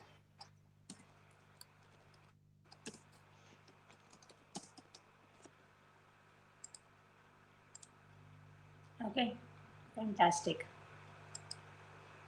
So Jeff, there is something that I forgot to tell you, which I thought you would enjoy, which We is got- there is this guy who has published fake scientific papers. Like the paper started with a fake premise, okay, from the beginning, and Okay. they bullshitted so well. I'm giving you his name, okay, so you can research it on your own. That his paper ended up in these magazines that he really hates and intended to kind of mock once the papers come out, and that's exactly what happened. And just like Titania McGrath, this guy took trolling to the most, creative way possible. I'll find his name because I don't really recall what it was. But yeah, I have him in my creepy folder. And when I say creepy folder, I mean folder of notes where I literally have so much information. So just give me a second, I'll give you his name. Okay.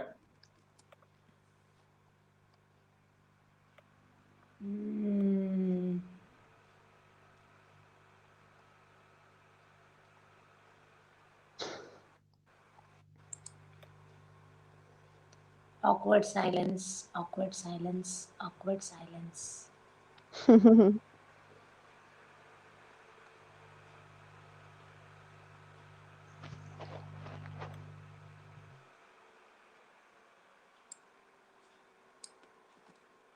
And the fake papers were about the people that we personally don't like, the virtue signaling crowd that asks for people to be banned from campuses and stuff like that. Mm-hmm.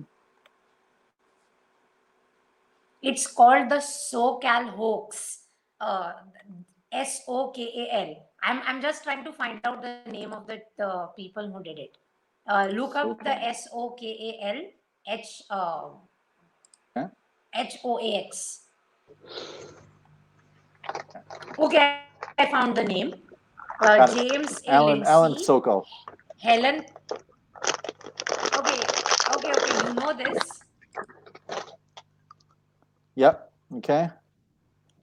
So basically what they did was they published 70 fake papers back to back that no, not 70, sorry, 20. I'm asleep, apologies. 20 And still great. it got accepted and it got praised, and then they went out with the fact and okay, the topics that they have gone with, I don't really This is want exactly to what I was going at with the whole grinding communication thing. Can do exactly the same sort of thing. Yeah. That is incredible. Absolutely incredible. Something regarding, I think, just read their papers, Jeff. The 20 papers are epic. Like these are the funniest things that have come out of the world of science, these papers. The fact that they were called science in the first place. This is a master class in bullshitting, these papers that they have done. And the fact that they succeeded in trolling the journals so well, it was amazing.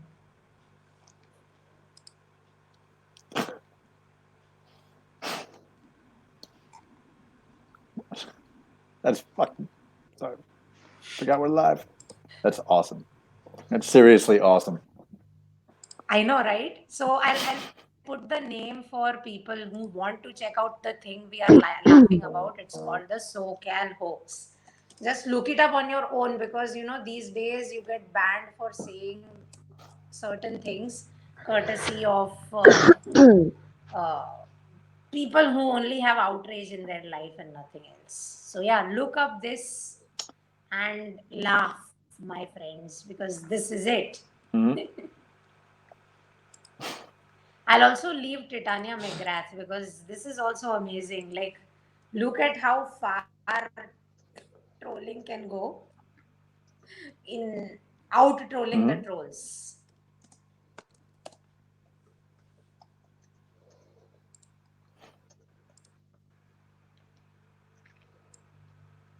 Out trolling the trolls. The out trolling the trolls, because being the master, the master troll, the troll Yep. that rules above them all, the Mhm. troll's troll. What's going on? We're talking about things that Jeff could look and laugh at and then possibly reference in some of his posts, because he does Okay. this, right? He'll do like some really funny reference to something real Uh-huh. which happens with his posts. So yeah. We talked about these two You things. send So me a there's message. Titania McGrath and there's the So-called so-called hoax. Very interesting. Yeah. So basically what Mel said was that grinding idea that we had, humans communicating with each other by grinding against each other, that could actually be a fake scientific paper. I think you should being write it. accepted as like a really meritorious. Mel, are Me- you game? Should we do this? Do you know what? Do you I'd be know up for what? it. It'll boost my my other paper, my serious one. Draw attention to it. Any publicity is good publicity, right? True. Right? Look at this fake scientist. Check out this fake scientist. I'm not sure my co-authors would What be else very did happy, you but- write? All this. But I have this impression. That if you look for it, it might have been written already. Yeah. Everything genius like that has been done already. Yeah. Okay, Has it though? Has it? now. But has it? Google it. Has it though? Has it? I'm looking it up as we talk, as we speak. Go for it. But looking like the academia sources of.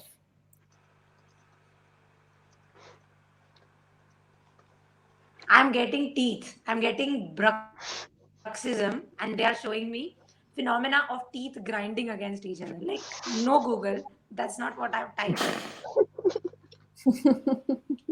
When The internet say is a magical people, I place. It mean really people. is. Hold on. Again, teeth. What is it with the teeth? There must have been something. It must be something there. It wouldn't appear on Google if it wasn't. Yeah, something there. apparently, Are you searching on Google apparently or people have Google a habit Scholar? of grinding their teeth. Grinding up because grind, of Searching on course. Google. Grind is yeah. Yeah.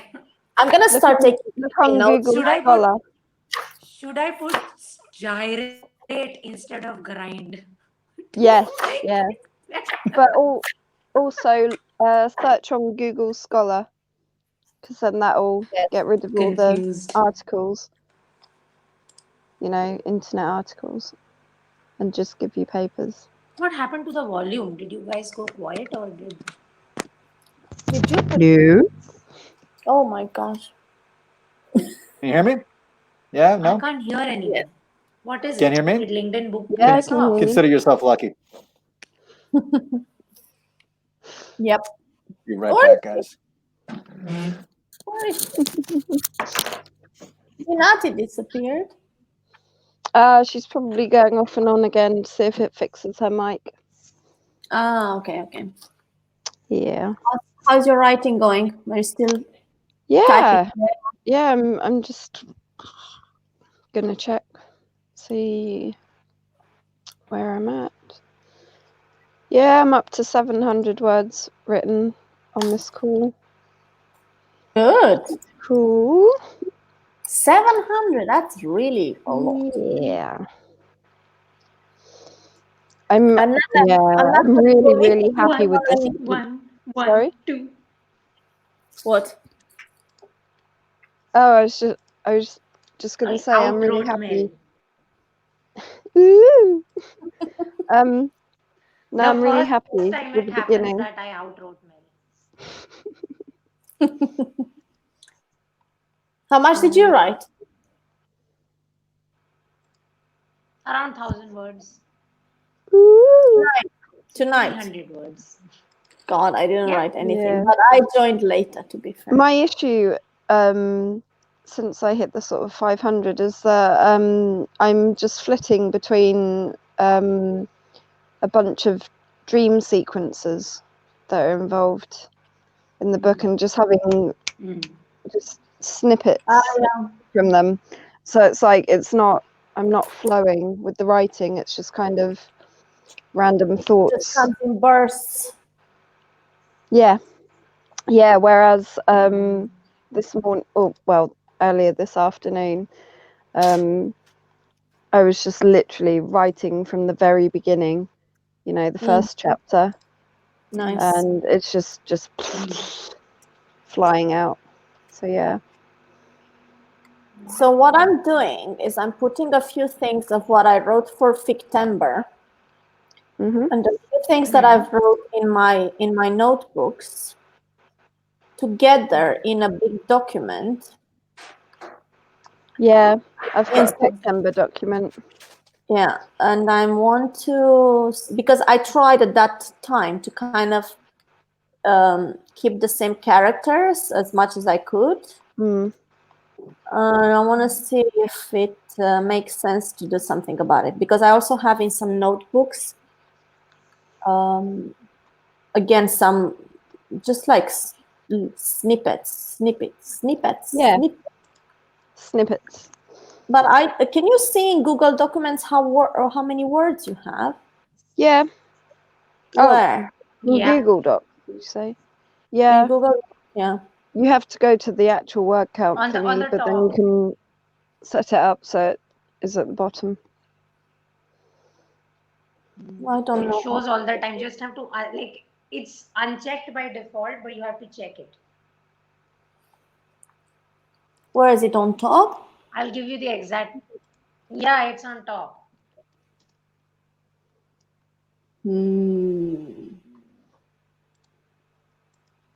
Trying to figure it out.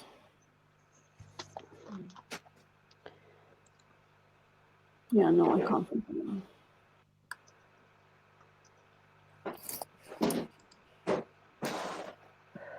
Go to tools, Anna, go to tools. Tools, done. See the second option. Word count, awesome. I have Click it. 3,881. Display word count while typing. Now, okay. Exactly. Do it.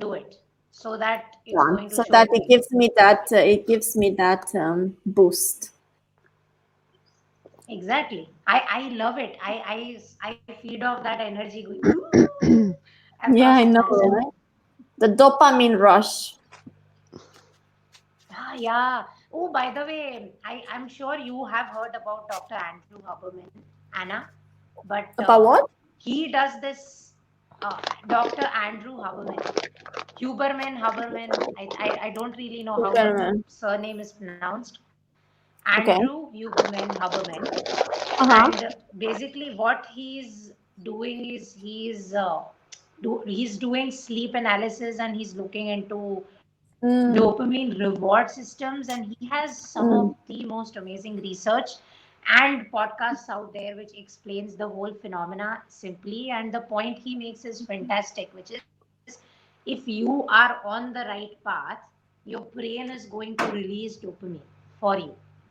So if you're doing a crime, you're going to have a thrill, like a rush, but it's not going to be happiness, right? Whereas when you are doing something that really means something to you, even if it is putting you at a disadvantage in life and all of that. What Yeah. he describes as being on the right path, Mm. scientifically they are proving it. It's because our mind's dopamine reward mechanism That's it. is rewarding Oh, that behavior. I need to send you Look because it I up. He just has some. I wrote I just wrote I didn't use the scientific terms and so on, but this is what I wrote. You know Joel Lagley. He's in Okay. recruitment and he's really big on LinkedIn. And he wrote something about Okay. like I need to send you because I wrote exactly about this Okay, yeah. and how important is like the inner reward system, the inner motivation, and no external factors is going to have the same kind of effect than following our own path and doing the things that matter to us. Okay, I need to find exactly the comment I wrote because it's exactly in line with what you just said, and I like that. Yeah. I believe in being on the same wavelength. Of course, of course. So his research is also fascinating, and the way he talks about science. Yeah, I like Specifically that. when we talk about complicated neurochemistry, generally Yes. what we get is scientists are trying to be accurate when they talk about it, right? So they use these very Yeah. big terms that fly over our heads. But when Dr. Huberman Exactly. They put you off. talks about it, it makes sense. It makes sense. So Yeah. I listened to quite a few of his podcasts in the past month, and this is it. Essentially, that's what he breaks down his research to, which is sleep well, and Yeah. second one is trust your internal reward mechanisms Mm. instead of chasing external reward mechanisms. Yeah. Because if you chase the external thing, what's going to happen is you're going to anchor your dopamine system on something that is not extend. in your control, which is Yeah, and you is- need that constant hit every time. Otherwise, it doesn't function anymore. I use this a lot yeah. in parenting as well.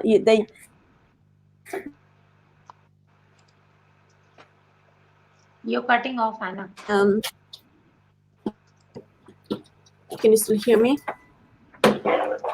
Yeah, I can hear And you it's now. like so important, and it's so important to not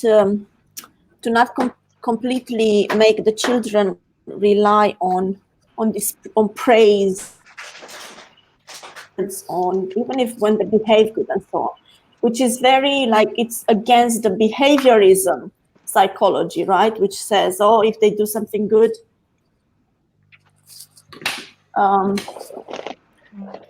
give them a reward. But then you completely. Sorry, I had to put my computer to charge. Oi. Uh-oh. Can you hear me? No, Binati, I can't hear you. You did something.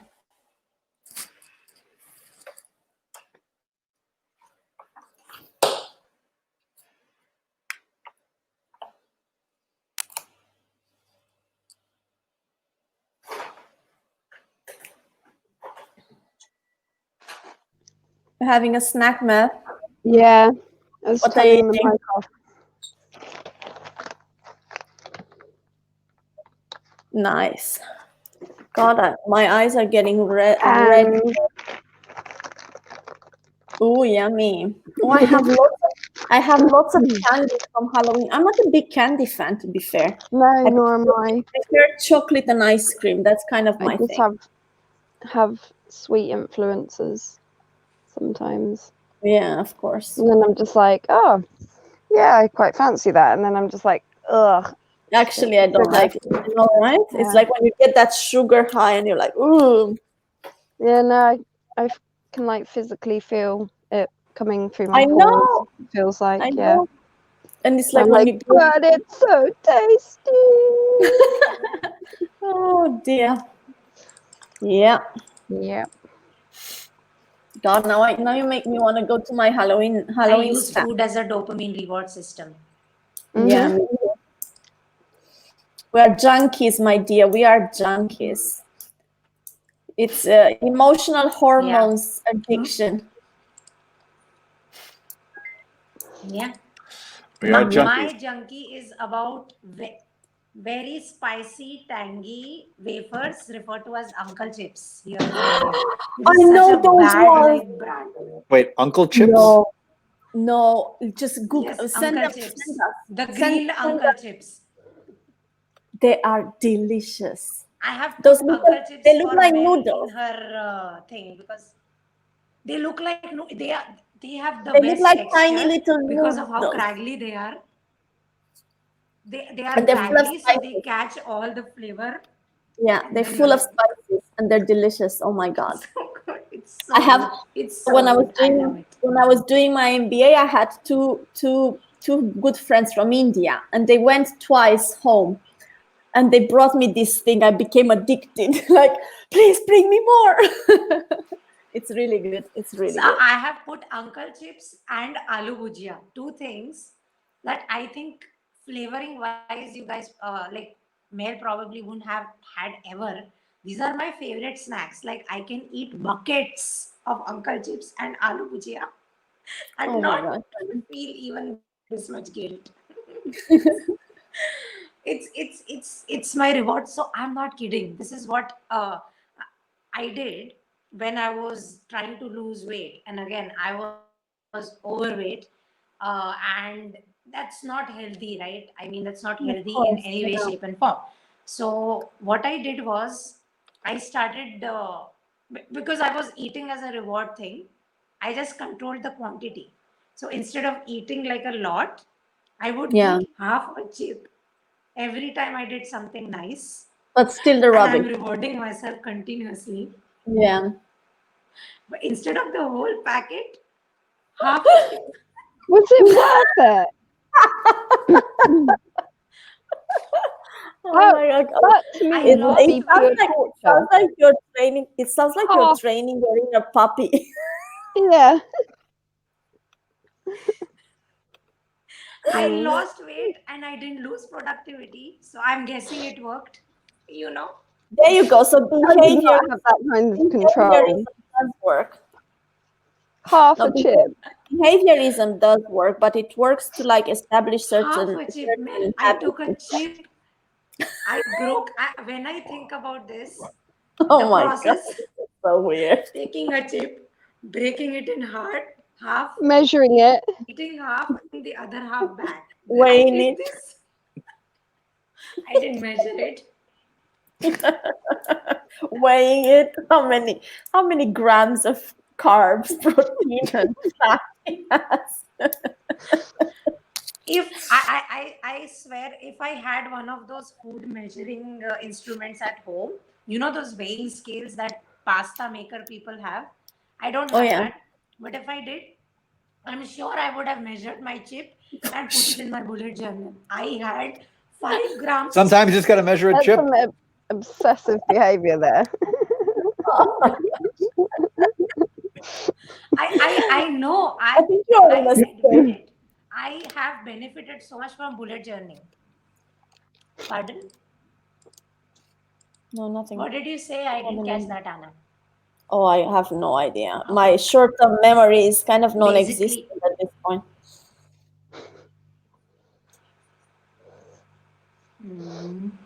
Happens.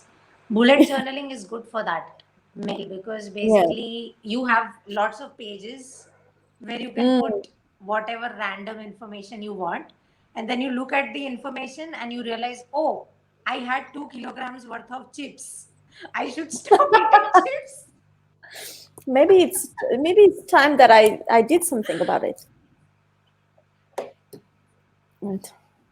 That's actually like when I said I was overweight and I didn't really realize that I'm eating this much junk food until I started like literally tabulating the food I was eating, and it was shocking to see how much disgusting How much junk, fattening food yeah. I was eating. Yeah, I know. And the process seems very robotic. Like, you know, I had 1 packet of chips and 1 packet of save and 1 packet of whatever. But then when you do the addition of it at the end of the month, you realized that you are not getting fat because there's hereditary issues in the family. You're getting fat because you're eating crap. Because you're eating all the crap. So, like before the tabulation, I was really blaming the genetics because almost everyone in my family is overweight. So I was in this bubble that I am fluffy, I'm healthy. This is what I used to say. I'm healthy. You guys are skinny, which is not good Genetically, behavior. Healthy. But again, it's a yeah, genetic this is the predisposition Indian to polite term for gluttony. chubby. Mm. You can't beat nature. Nature versus That is nurture. perfect. Nature's My always going to win. My family does have a genetic predisposition to gluttony. Like I'm supposed to go to my relative's place for Diwali, and for the past 2 weeks, the only thing on calls is, "Beta, when you come here, we are going to go here to eat on Monday, here to eat on Tuesday." This is the only conversation we've had, and the things we are eating: pizza, dosas and sandwiches. These are the things that are planned, all full of cheese, butter, and mayonnaise. Oh my god, you're making me This is what hungry, we're looking mate. Yeah, forward right? to do. Oh my gosh. Okay, I'm gonna go in the fridge for a bit. I'll stop talking then. Oh my god, I want Are a we lot of going to bread get with a some lot of crunchy cheese. peppers? No, crunchy Yeah, I peppers. don't have any Crunchy peppers peppers. today, but I think I have some cucumber. Let me check. Okay, crunchy cucumber today then.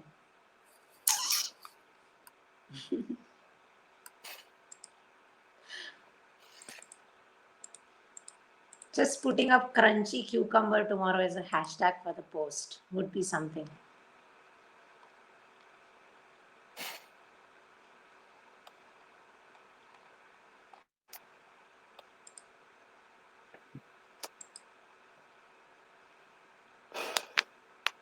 Appreciate you guys keeping me company today. This has been solitude's good, but at some point you got to break it up with a little bit of human interaction.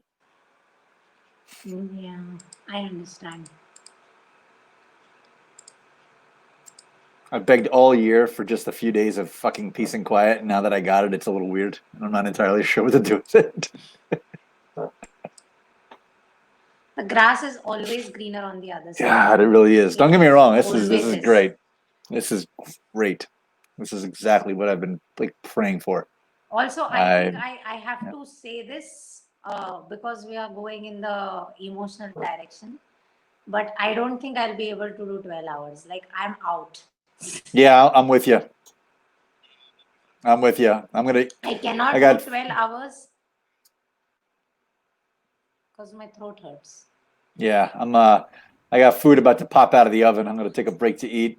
I might be able to come back for a bit, but then I don't have much more to give. Yeah. So anyway, LinkedIn is going to boot us off at the 4-hour mark because on LinkedIn you can't be live for more than 4 hours per live stream. Okay.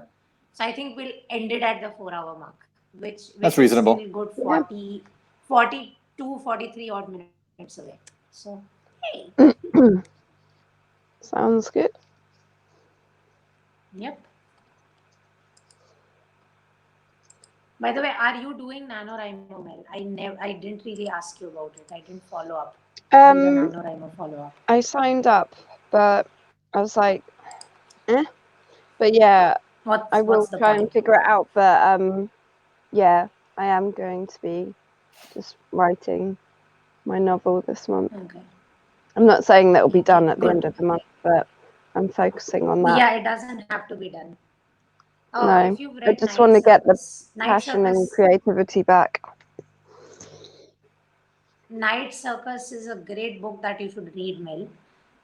Yeah. And I think you'll enjoy it because it's in the fantasy and the alternate universe genre where you create like a thing and it has certain themes that Yeah. Harry Potter fans I think would enjoy. So Night Circus was written over 3 NaNoWriMos. All right. Same with Water to Elephants. Water for Elephants? What was that? Water to Elephants for Elephants, something like that. That was also written over an Yeah. anime. Okay. And basically, I will that's look what it up. those authors, yep, that's what those authors say, which is we were not writing alone, and that pushed us. Yep. Yeah, I've what have I got? Let me have a look.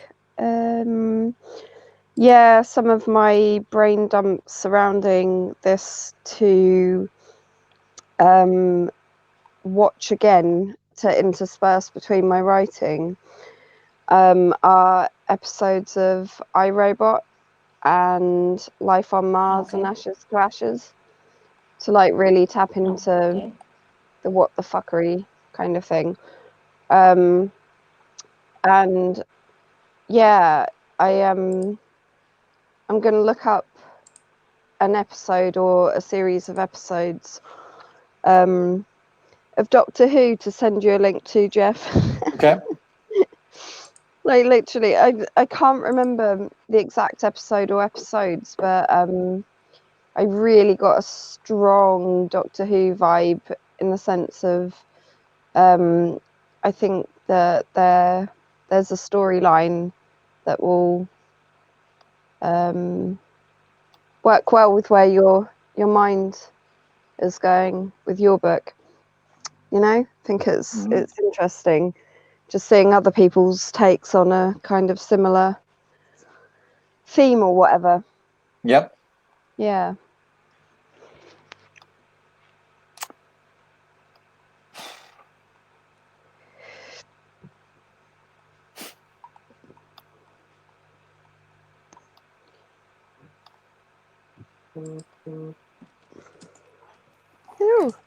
Ew. I eat pickles. Ew. On that note, Oh fam, my- it's time to eat. So Enjoy. come Go on. eat. What are you having? That's what It's he nothing said. healthy. It is reheated mac and cheese and pizza. It's good. Very healthy. So healthy. Very healthy. Carbs feast. Let myself go in 2020. All right. All right. Love you guys. Bye. My God, my pickles were brilliant. You don't like pickles? Nice. Oh God, no.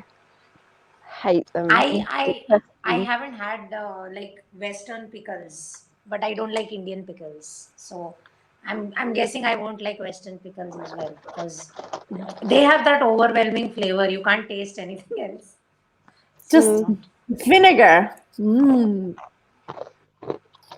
Okay, no, for the Indian pickles we don't have vinegar. We have they'll take some Water and fruit salt. or vegetable and they'll pour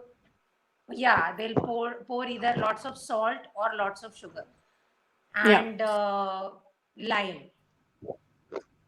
Lime, really? And then they'll bottle it and lime. They'll bottle it and put it in the dark and lots of oil as well. And they'll put it in the dark. Oil. They'll let it pickle. Some Yeah. of them are put in the heat, natural heat. Some of them are put indoors, Ferment. depending on Yeah. what you are trying to make. Yeah, and that is the pickle. So while they do have a flavor, if you eat a pickle with something else, that's all you taste. True. So I personally don't prefer pickles. That's But why I yeah, like to eat pickles individually by they themselves. taste good. I like to eat them as a Yeah, snack. so individually. So Yeah. I'm doing No, something, ladies, it's- because the man is gone.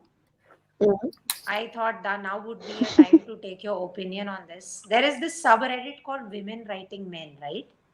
Where we have scintillating dialogue like, when he rocked back on his heels at last, he licked his lips and gazed up at Jake, looking pleased with himself.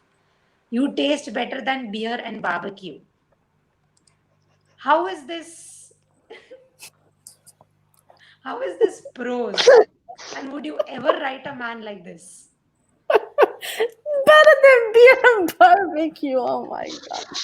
Oh, that's something my husband would say. I'm joking. Okay, so women writing No, men I'm joking. I'm joking. actually. No, never ever. I don't think Then so. another thing is his skin was the color of just pressed olive. Oh. Just extra question- virgin. Extra virgin. Okay, another gem on women writing Yeah. men. I'm not making this up. The book is called She is the One. XI, as in the president of China. Okay. Xi Jinping. Xi exclamation point S. Xi is the one. Okay. And I'm reading the description now. She is a lonely, overworked waitress in a downbeat Chicago pizza joint, and he's the president of the People's Republic of China on a tour of the United States. Their stressful, boring lives are about to heat up like a pizza oven after a chance encounter outside Manny's Pizza Barn. Call me sheet. Call me Shidada, he says. From there, Oh my Delania God. takes Xi Jinping by the hand and leads him on a whirlwind tour of Chicago as they struggle to keep their hands off each other. Is that at the back of the book written? Really? Is that the not? This is the book jacket, and it's got 4 stars. No way. On Goodreads? No, on Amazon. Okay. Wow. Okay.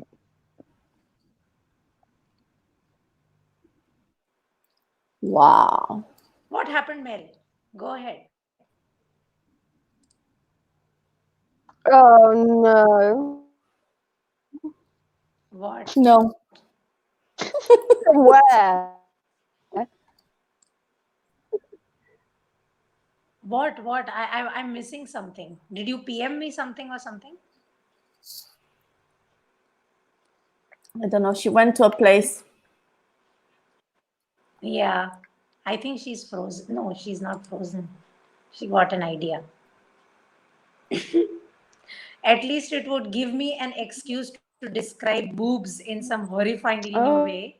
Please Like go ahead. bulbous succulents My of flesh and sinew. God, my My mind is blown. laptop. Come on.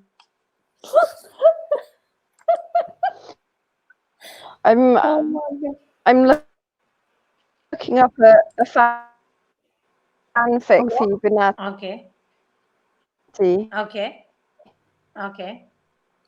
Which fan fiction? I'm looking up a fanfic. Okay. It's brilliant. I want that You're cutting, Mel. can You're see your cutting a reaction. You're lot. cutting off, yes, big time. is. You cutting off, and we are just hearing bits of what you're saying. So, like, you know. Now, because give me a sec. Mm.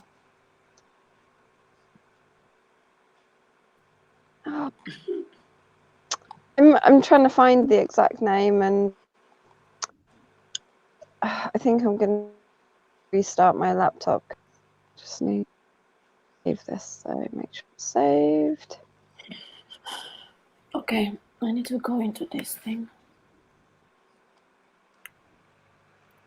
Now,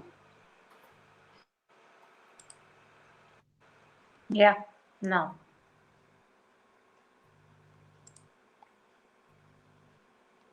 But I have this song in my head that I can't get rid of. Okay, I found. He struggled out of the bath, his bottom squeezing against the enamel, and stood his tomato scrotum hanging long and steaming.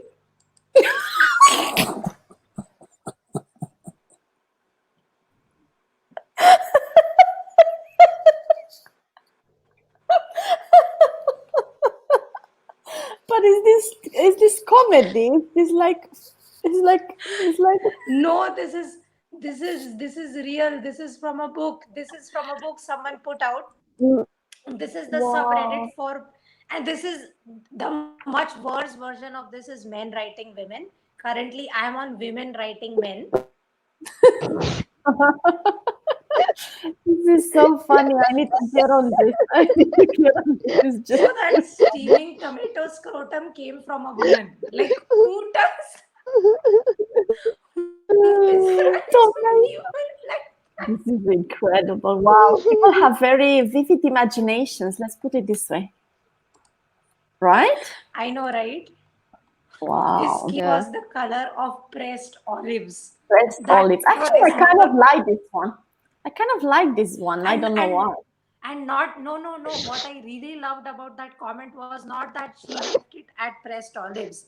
She left it at just Yeah. pressed olives to tell us Yeah. the exact instance. Just pressed.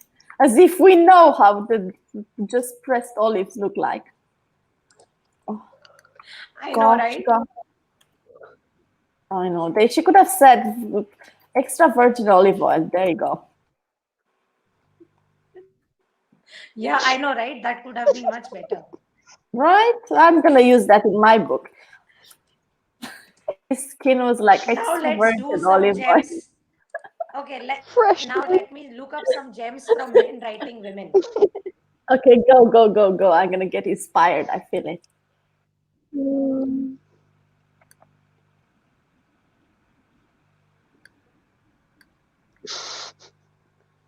The subreddit is described by these words. She breasted boobily down the stairs.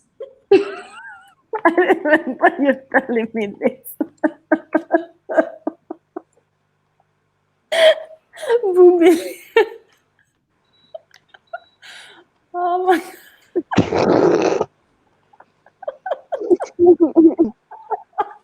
Oh my god. This is it. Oh, let's try to top You need that to- one. I don't think any piece of writing is ever going to top those words for me. Never ever. Boobily. It sounds like a word that my Okay. sons would love. Yeah. She was fat Very great. and coarse. What? She was fat and coarse. Oh my god, I found it. I found short it. And deformed, I found it. with a pair of boobs that looked like two big dung baskets and a face like one of the balconies. Oh my god. That's so bad. Oh my god. These are actual descriptions from books. Oh my gosh. Guys, I And can't like find. sometimes, you know. What Right. happened? You can't? No, I locked myself out of my Evernote. Benati, Oh, wait, Yeah. wait. I've sent you the link via Telegram. Okay. Oh Please- my God. please Hold on. read it. Yeah, just It's hold on. really, My really video might short. freeze for a second. Okay. It's a very short story.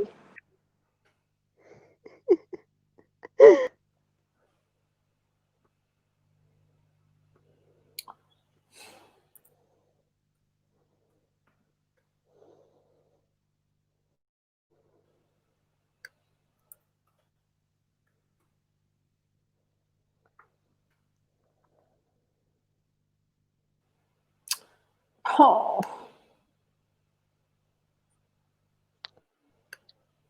How did you lock yourself out? I just forgot the password.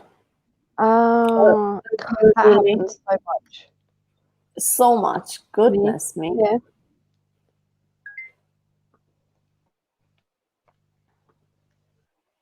I managed to charge my phone. Well,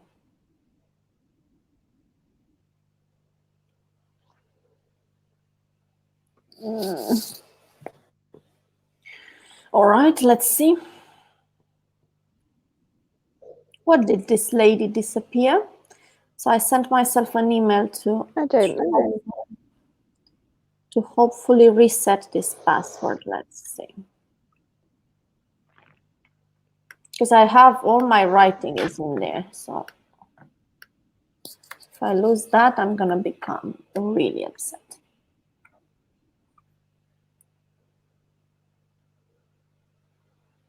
But I was hoping like these things would be more than 4,000 words.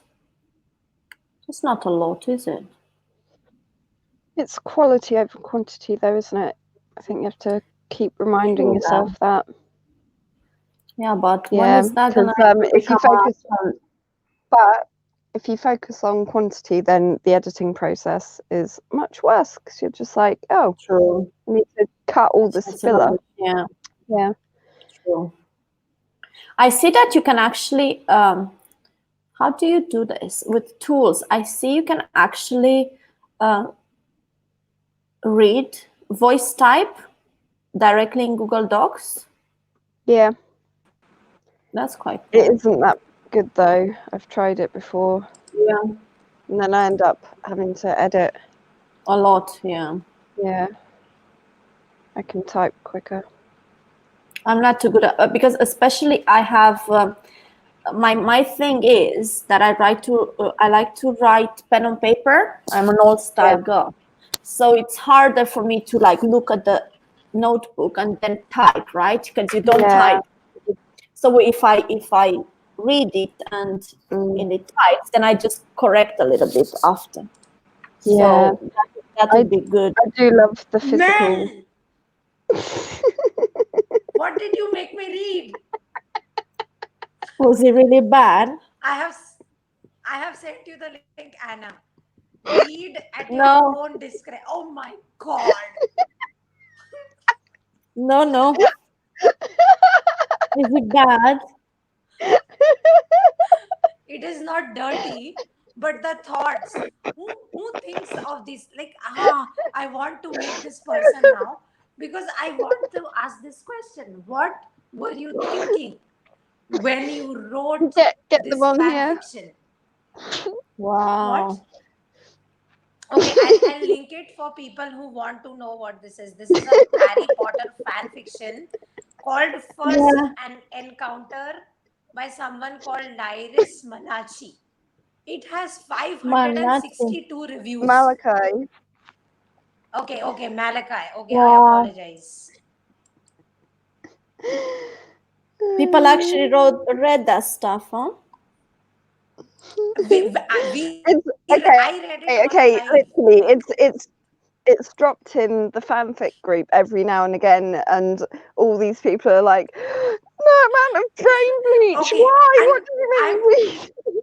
I'm not the only Finish one. it. The reviews, I finished it. The reviews are literally like, WTF did I just read? Oh God, I need bleach. WTF is this? What TF? Fuck. This might be the best storyline for any HP fan fiction. Oh my God. Wow, this will be studied in the Smithsonian on alternative and creative story writing for what the hell? No. What? This is masterpiece of modern literature. I Oh can my never God, unread really? this story. What kind of fucking weed were you smoking?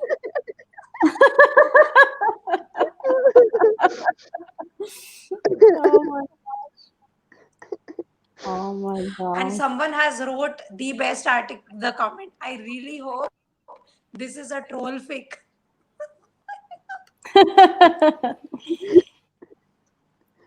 Okay, I'll link this for people who are interested because you will need eye bleach after you read this. Oh my God, I don't want to It read is it then. eye bleach inducing fan What? fiction. Are you reading it, It's Anna? not.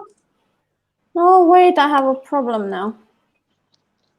This is not my actual account. Oh my Oh God. no. Whose account are you No, accessing? I kicked myself out of Evernote, and now I can't get back in. And I think I just created a new account instead. And then now I don't see any of my writing. Because I write a lot in Evernote. So that's a bit serious. Wait. No, because I used another email address. There you go. Oof. Yeah. That was Okay. scary for a second. Yes, like, oh my God, can you imagine? I have a lot of content in here, a lot of content in here. I understandable. Yeah.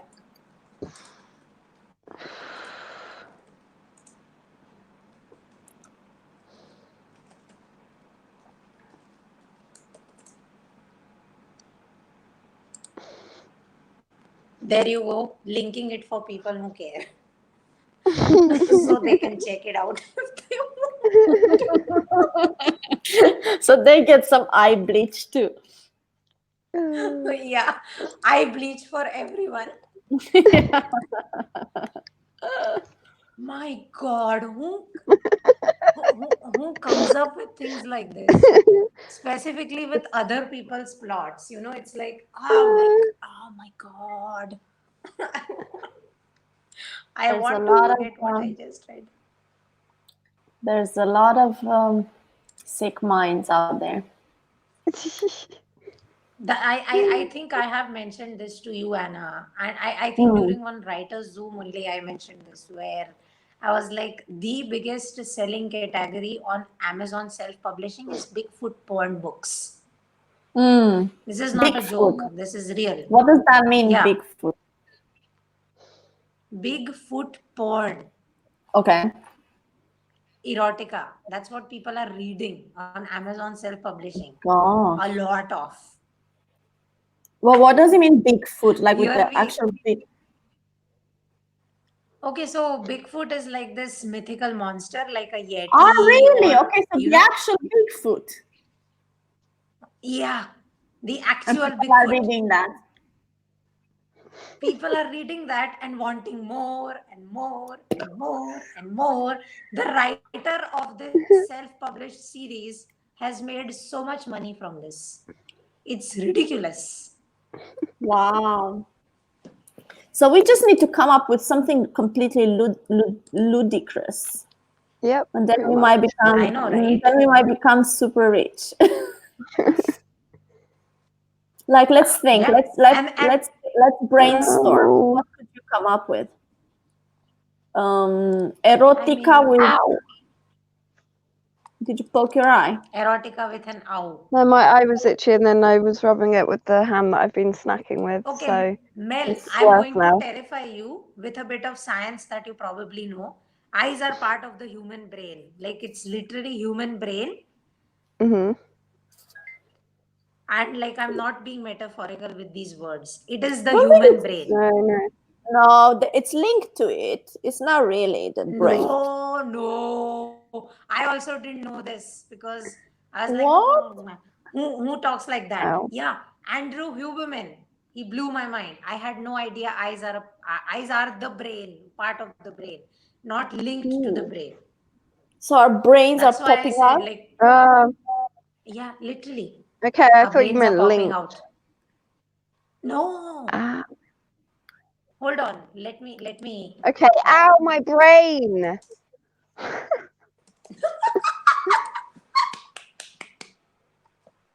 What? That sounds so much better, right? Yeah.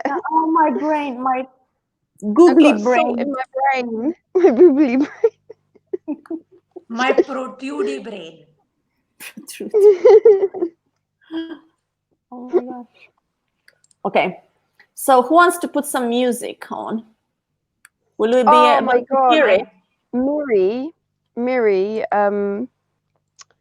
sent me an amazing song recently, and Oh, yeah? I've Put it on. been listening to it on repeat. And it really kind of fires me up. But I don't know All the if songs. the Listen, guys, sound will guys. filter through. We'll do the songs in the Zoom. Don't do it on the live because Okay. they'll Why? push it, they'll suppress it. Yeah, because we don't own the music, right? So even if we say we don't own the music, if there's music in the background, these Yeah. algorithms kind of flag it for some insane reason. Oh. Guys, have you not heard of fair use? We are not I'll making money off this. We're just True. I'll put the link so we'll in do a Zoom. the music chat. Yeah. Yeah.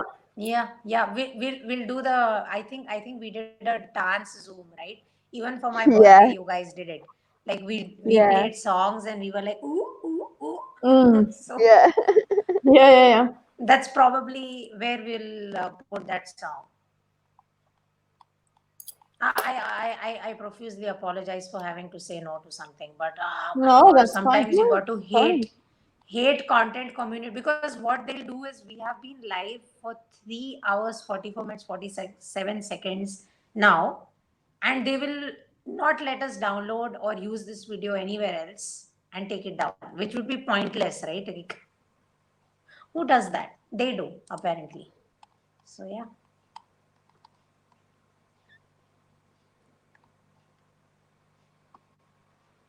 There you go. I've put it in the music chat. Okay. Thank you. And once again, No worries. apologies.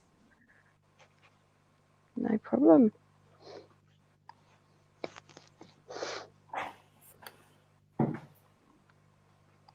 Okay. I'm gonna try to do a bit of writing now, guys. I'm gonna let Yep. you guys Yeah. chat. So I didn't do any Yeah. tonight yet.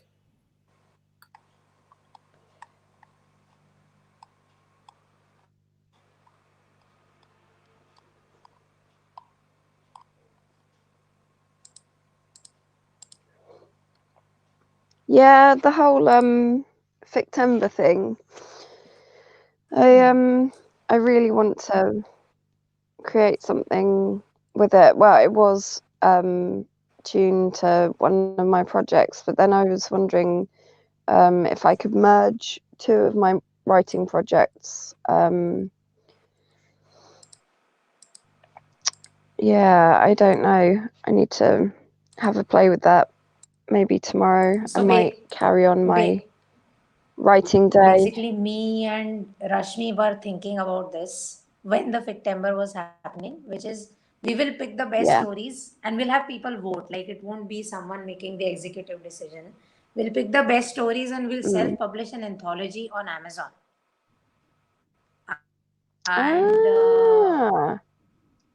That's a good idea. But then we were like, yeah, it was a good idea. But then we were like, okay, these are prompts, right? So somebody gave the prompt, and we are not like very good friends and stuff like that with every person who gave the prompt. It's just we came together to work, and then if the anthology goes out and someone is left behind, because these things happen, right? Someone didn't tag us, you didn't get the story, etc., etc. So that's how it tanked. But we wanted to do something productive with those stories. But then we were like, if by chance someone gets left behind, we'll be screwed, because then it would be about, they excluded me for so and so reason, etc., etc.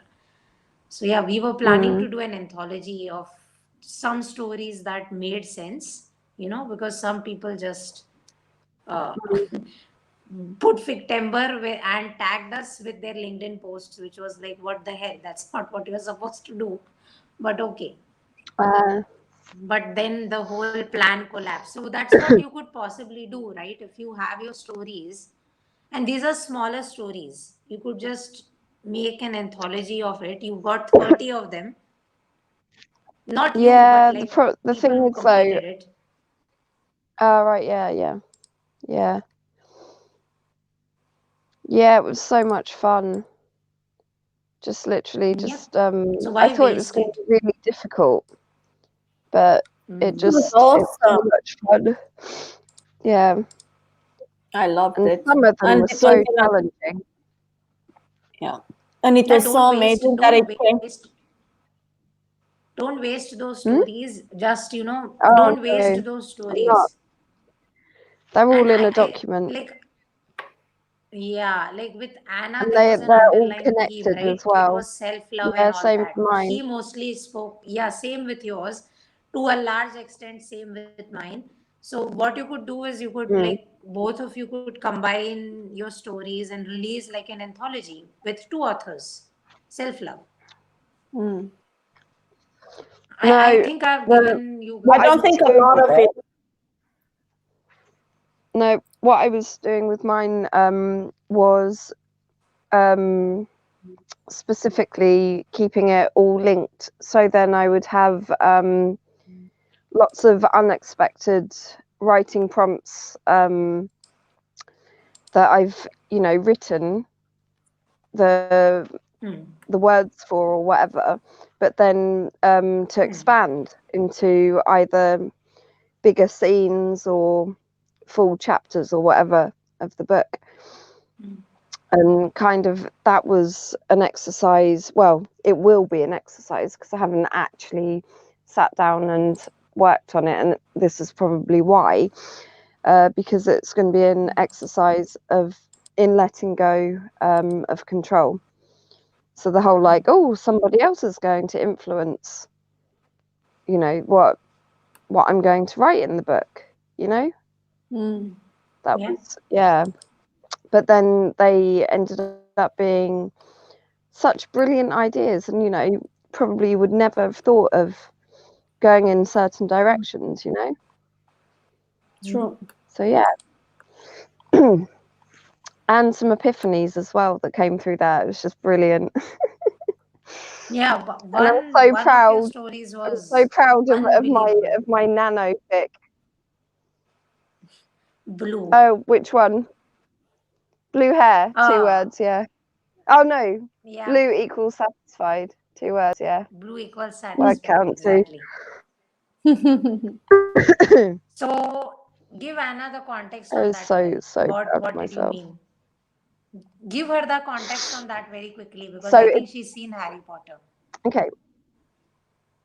Okay, so but it's to do with a fanfic. So someone creates this potion, and it's a cross between metamorphing idea concept from Tonks's color changing hair, and a mood potion kind of thing. And so basically they spike James and Lily's morning pumpkin juice while they're sat out on the sofa hearing them, have fun and have breakfast in there, and then they come out of the room one after the other with bright blue hair. And they're laughing, they're like, It was so about what cute. they were up It to, and was they're like, so what cute. are you on about? We haven't been up to anything. Oh, your hair says otherwise. Yeah. You did some smoochy moochy. How dare you violate my sister? Oh my god. Yeah. That was epic. Said with the That was Ross's my revenge. That was sandwich the tone. revenge for the antler through Sirius's chest. Yes. Oh, So this is from a Yeah. fanfic that Mel recommended, Based right? on- Date of Time. I think Yeah, you talked we about keep it before. talking about it Oh, sometimes. it's epic. It's brilliant. It's It is headcanon, brilliant. that It's- fanfic. Show her your tattoo. That tattoo is an homage to Date of Time. Which one? This one. Oh yeah. Oh. I love it.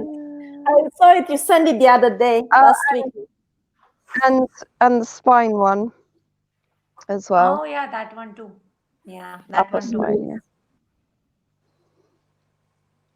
So I we are can't- almost up. We just have 7 reminder. minutes. It's gonna What was cut you that? off. Right? I think LinkedIn will boot us off because when I got the live access, the email specifically said you cannot have live streams long. More than 4 hours. Yeah. hours. Yeah, I remember. So I that think one. at one point in time you can do 4 hours only. Oh, you also got live access now, Anna. What? You got live access on LinkedIn? No, I didn't even ask for it. No. Okay. Yeah. if No, you but I've been asked for it- with I've been following people that were doing live streaming and stuff. Yeah, LinkedIn Live has a lot of advantages. In my opinion, like engagement not being one of the advantage. The Yeah. advantage is leads, because people hear you talk, specifically Mm, talk about your skills and your crafts and yeah. stuff like that. They come to you and they're like, okay, I have this thing that I need to do you think you would be able to help me? Yeah. So I saw this spike happen post using LinkedIn No, Live, because when you you know what explain it the is, darling. process. You know what it is. It's a status thing because only a few people have it. LinkedIn is very hierarchical. Even if it's a platform where hierarchy is not necessary, but you see, like human nature is to look for leaders, right? They look for leadership. So it's this Right. there are different stratosphere in this LinkedIn. It's the influencers, right? And you look at the number of followers and so on. And the fact that when one has LinkedIn Live is because they are some sort of influencer in their But you can industry. apply for LinkedIn Live. You can Yeah, apply for everybody LinkedIn can Live apply. as Everybody can apply, exactly. but And nobody will get it. in my Not opinion, everybody will get it. no, no, Yeah. no.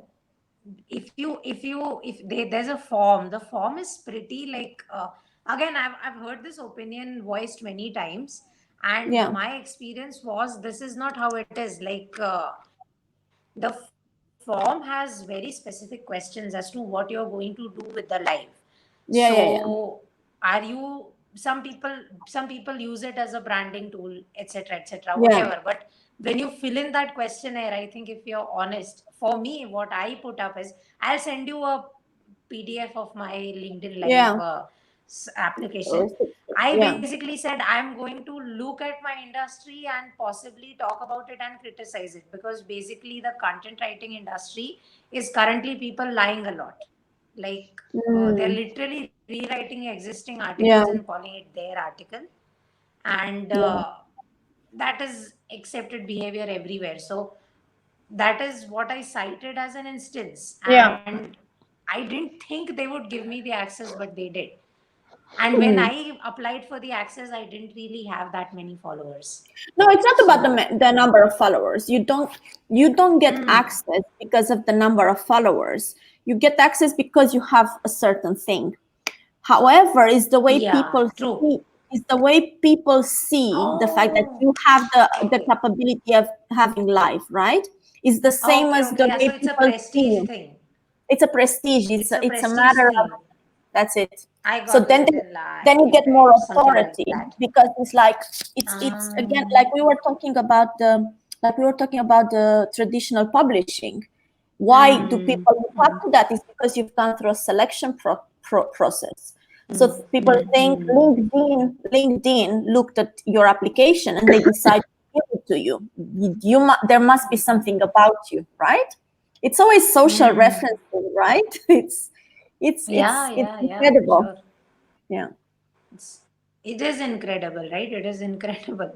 So yeah, had you applied, apply, because see what you could do is you could, like you could restream the lives that you appear on if you have live access of your own. Yeah, So exactly. even your network gets access to the thing. Like on Instagram, if you're live with someone else on Instagram, you are shown as live in both places. LinkedIn Mm. somehow doesn't do that. It will only show No. you as live if and only if the person has live access, which is ridiculous, because technically I'm live with two people I met on LinkedIn Yeah. and two people I work with on LinkedIn. So why is it a problem if they restream the stream? I have no idea. But No, it's yeah, LinkedIn. LinkedIn gets it really right now because of these tricks. Because it has this feeling of mystery. Nobody knows what the hell the algorithm is about. It has all these things of with the only a few people got at the beginning the stories, and they're doing everything like little bit by little bit. They're tapping into our mentality, they're tapping into this influencer mindset right now. That's why it's the Facebook of 2012 right now, LinkedIn. It's going yeah, yeah, crazy. yeah. Literally, it's going It is crazy. I going think crazy. it's the best platform at the moment for content creation, in my opinion, Yeah. because they really Yeah, tap. and Yeah. B2B, B2B, like B2C. for writers. B2, No, that mm. is Facebook. For No, writers, we get not access. only. Yeah. Not We only. directly get access to businesses, which is amazing. Yeah. And Yeah, nowadays, exactly. even influencers, I've had so many people approach me like, will you handle my social media? I'm like, dude, I can't handle my social media. You really think I can handle yours? Yeah, exactly. I know, thanks. I know, right? It's crazy. Yeah. But it's interesting to watch and to like observe. Mm. And Yeah. but it's really amazing the communities it builds though. That's the